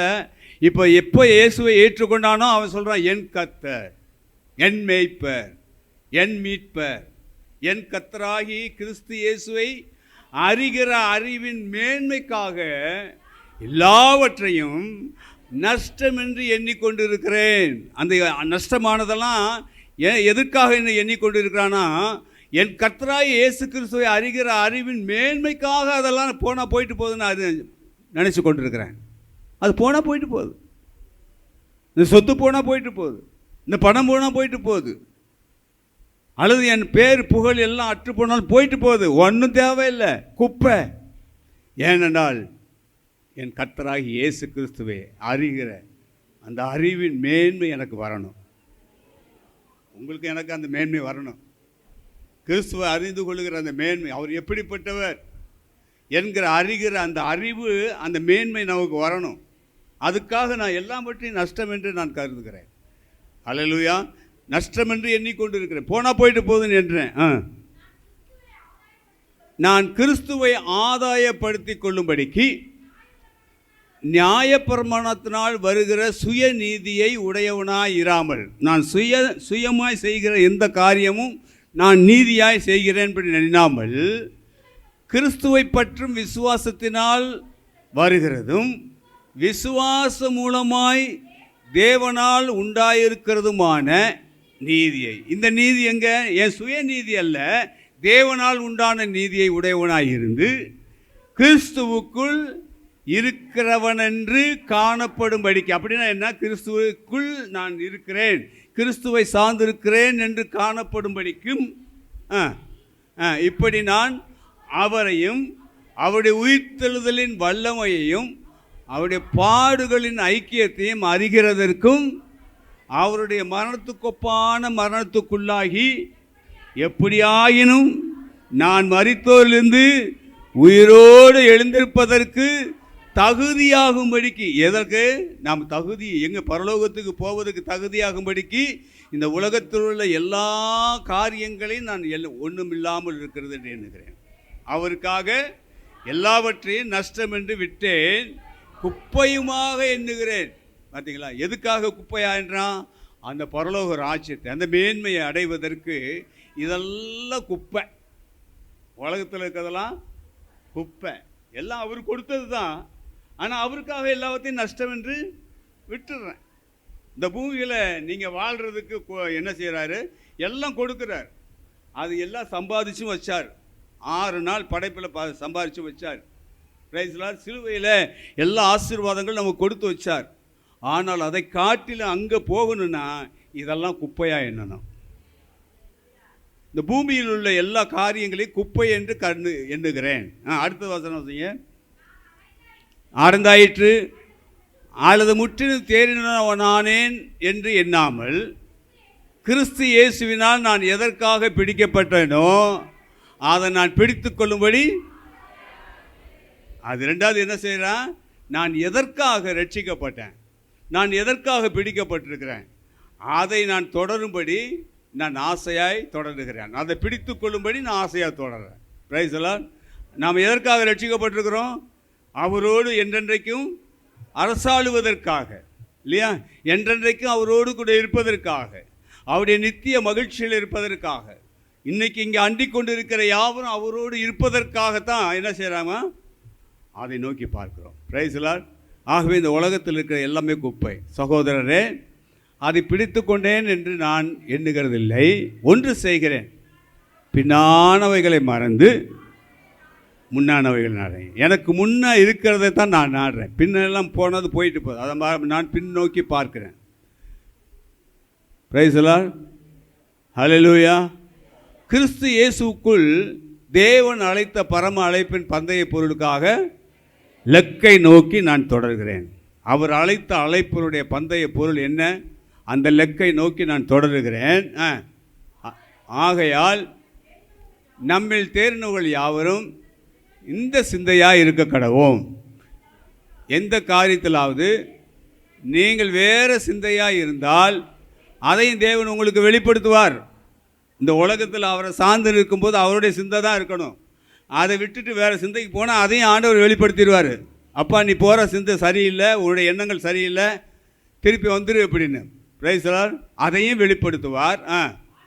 ஆகினும் எதுவரையில் தேறி இருக்கிறோமோ அது முதல் ஒரே ஒழுங்காய் நடந்து கொண்டு ஒரே சிந்தையாக இருப்போம். நமக்குள்ள ஒரே சிந்தையாக இருக்கணும். ஏக சிந்தை உள்ளவர்களாக இருங்கள், ஒரே சிந்தை உள்ளவர்களாக இருங்கள். அடுத்த வருஷம் சொல்லுது, என்ன சொல்லுது? சகோதரரே, நீங்கள் என்னோடு கூட பின்பற்றுவர்களாகி நாங்கள் உங்களுக்கு வழிகாட்டுகிறபடி நடக்கிறவர்களை மாதிரியாக நோக்குங்கள். 18 ஏனெனில் அநேகர் வேறு விதமாய் நடக்கிறார்கள். கிறிஸ்துவை சார்ந்து நிற்கிறவர்கள் கிறிஸ்துவோடு நடக்கிறாங்க, கிறிஸ்துவை சாராதவர்கள் வேறு விதமாய் நடக்கிறார்கள். அவர்கள் கிறிஸ்துவின் சிலுவைக்கு பகைஞர் என்று உங்களுக்கு அநேகம் தரம் சொன்னேன், இப்பொழுது கண்ணீரோடு சொல்லுகிறேன் என்று சொல்றார். Price the Lord. கிறிஸ்துவோடு இணைந்திருந்தவர்கள் இப்பொழுது வேறு சிந்தை உள்ளவர்களாகி நடக்கிறாங்க. அதனால் அவருக்கு அந்த வேதனையோடு கண்ணீரோடு நமக்கு சொல்கிறார், உங்களுக்கு அநேக தரம் சொன்னேன், இப்பொழுது கண்ணீரோடு சொல்கிறேன். Price the Lord. எனக்கு அருமையானவர்களே, கடைசி நேரமாய் கடைசி காலமாய் இருக்கிறபடினாலே அவரை சார்ந்து நிற்பவன் நஷ்டமடைந்தாலும் அவரை எப்பொழுதும் சார்ந்து கொள்வான், எப்பொழுதும் அவரோடு கூட இருப்பான் என்பதற்கு அடையாளம் தான் பவுல். பவுலை ஆண்டவர் எவ்வளோ நேசித்தாருன்னா, பவுலுக்கு எவ்வளோ பாடுகள் இருந்துச்சு தெரியுமா? அவரை சார்ந்து நின்றவனுக்கு பல பாடுகள், உபத்திரவங்கள் நிறைய இருந்துச்சு. யோபுக்கு இருந்துச்சு. யோபு சொல்கிறாரு மனைவிட்ட, என்ன சொல்கிறாரு?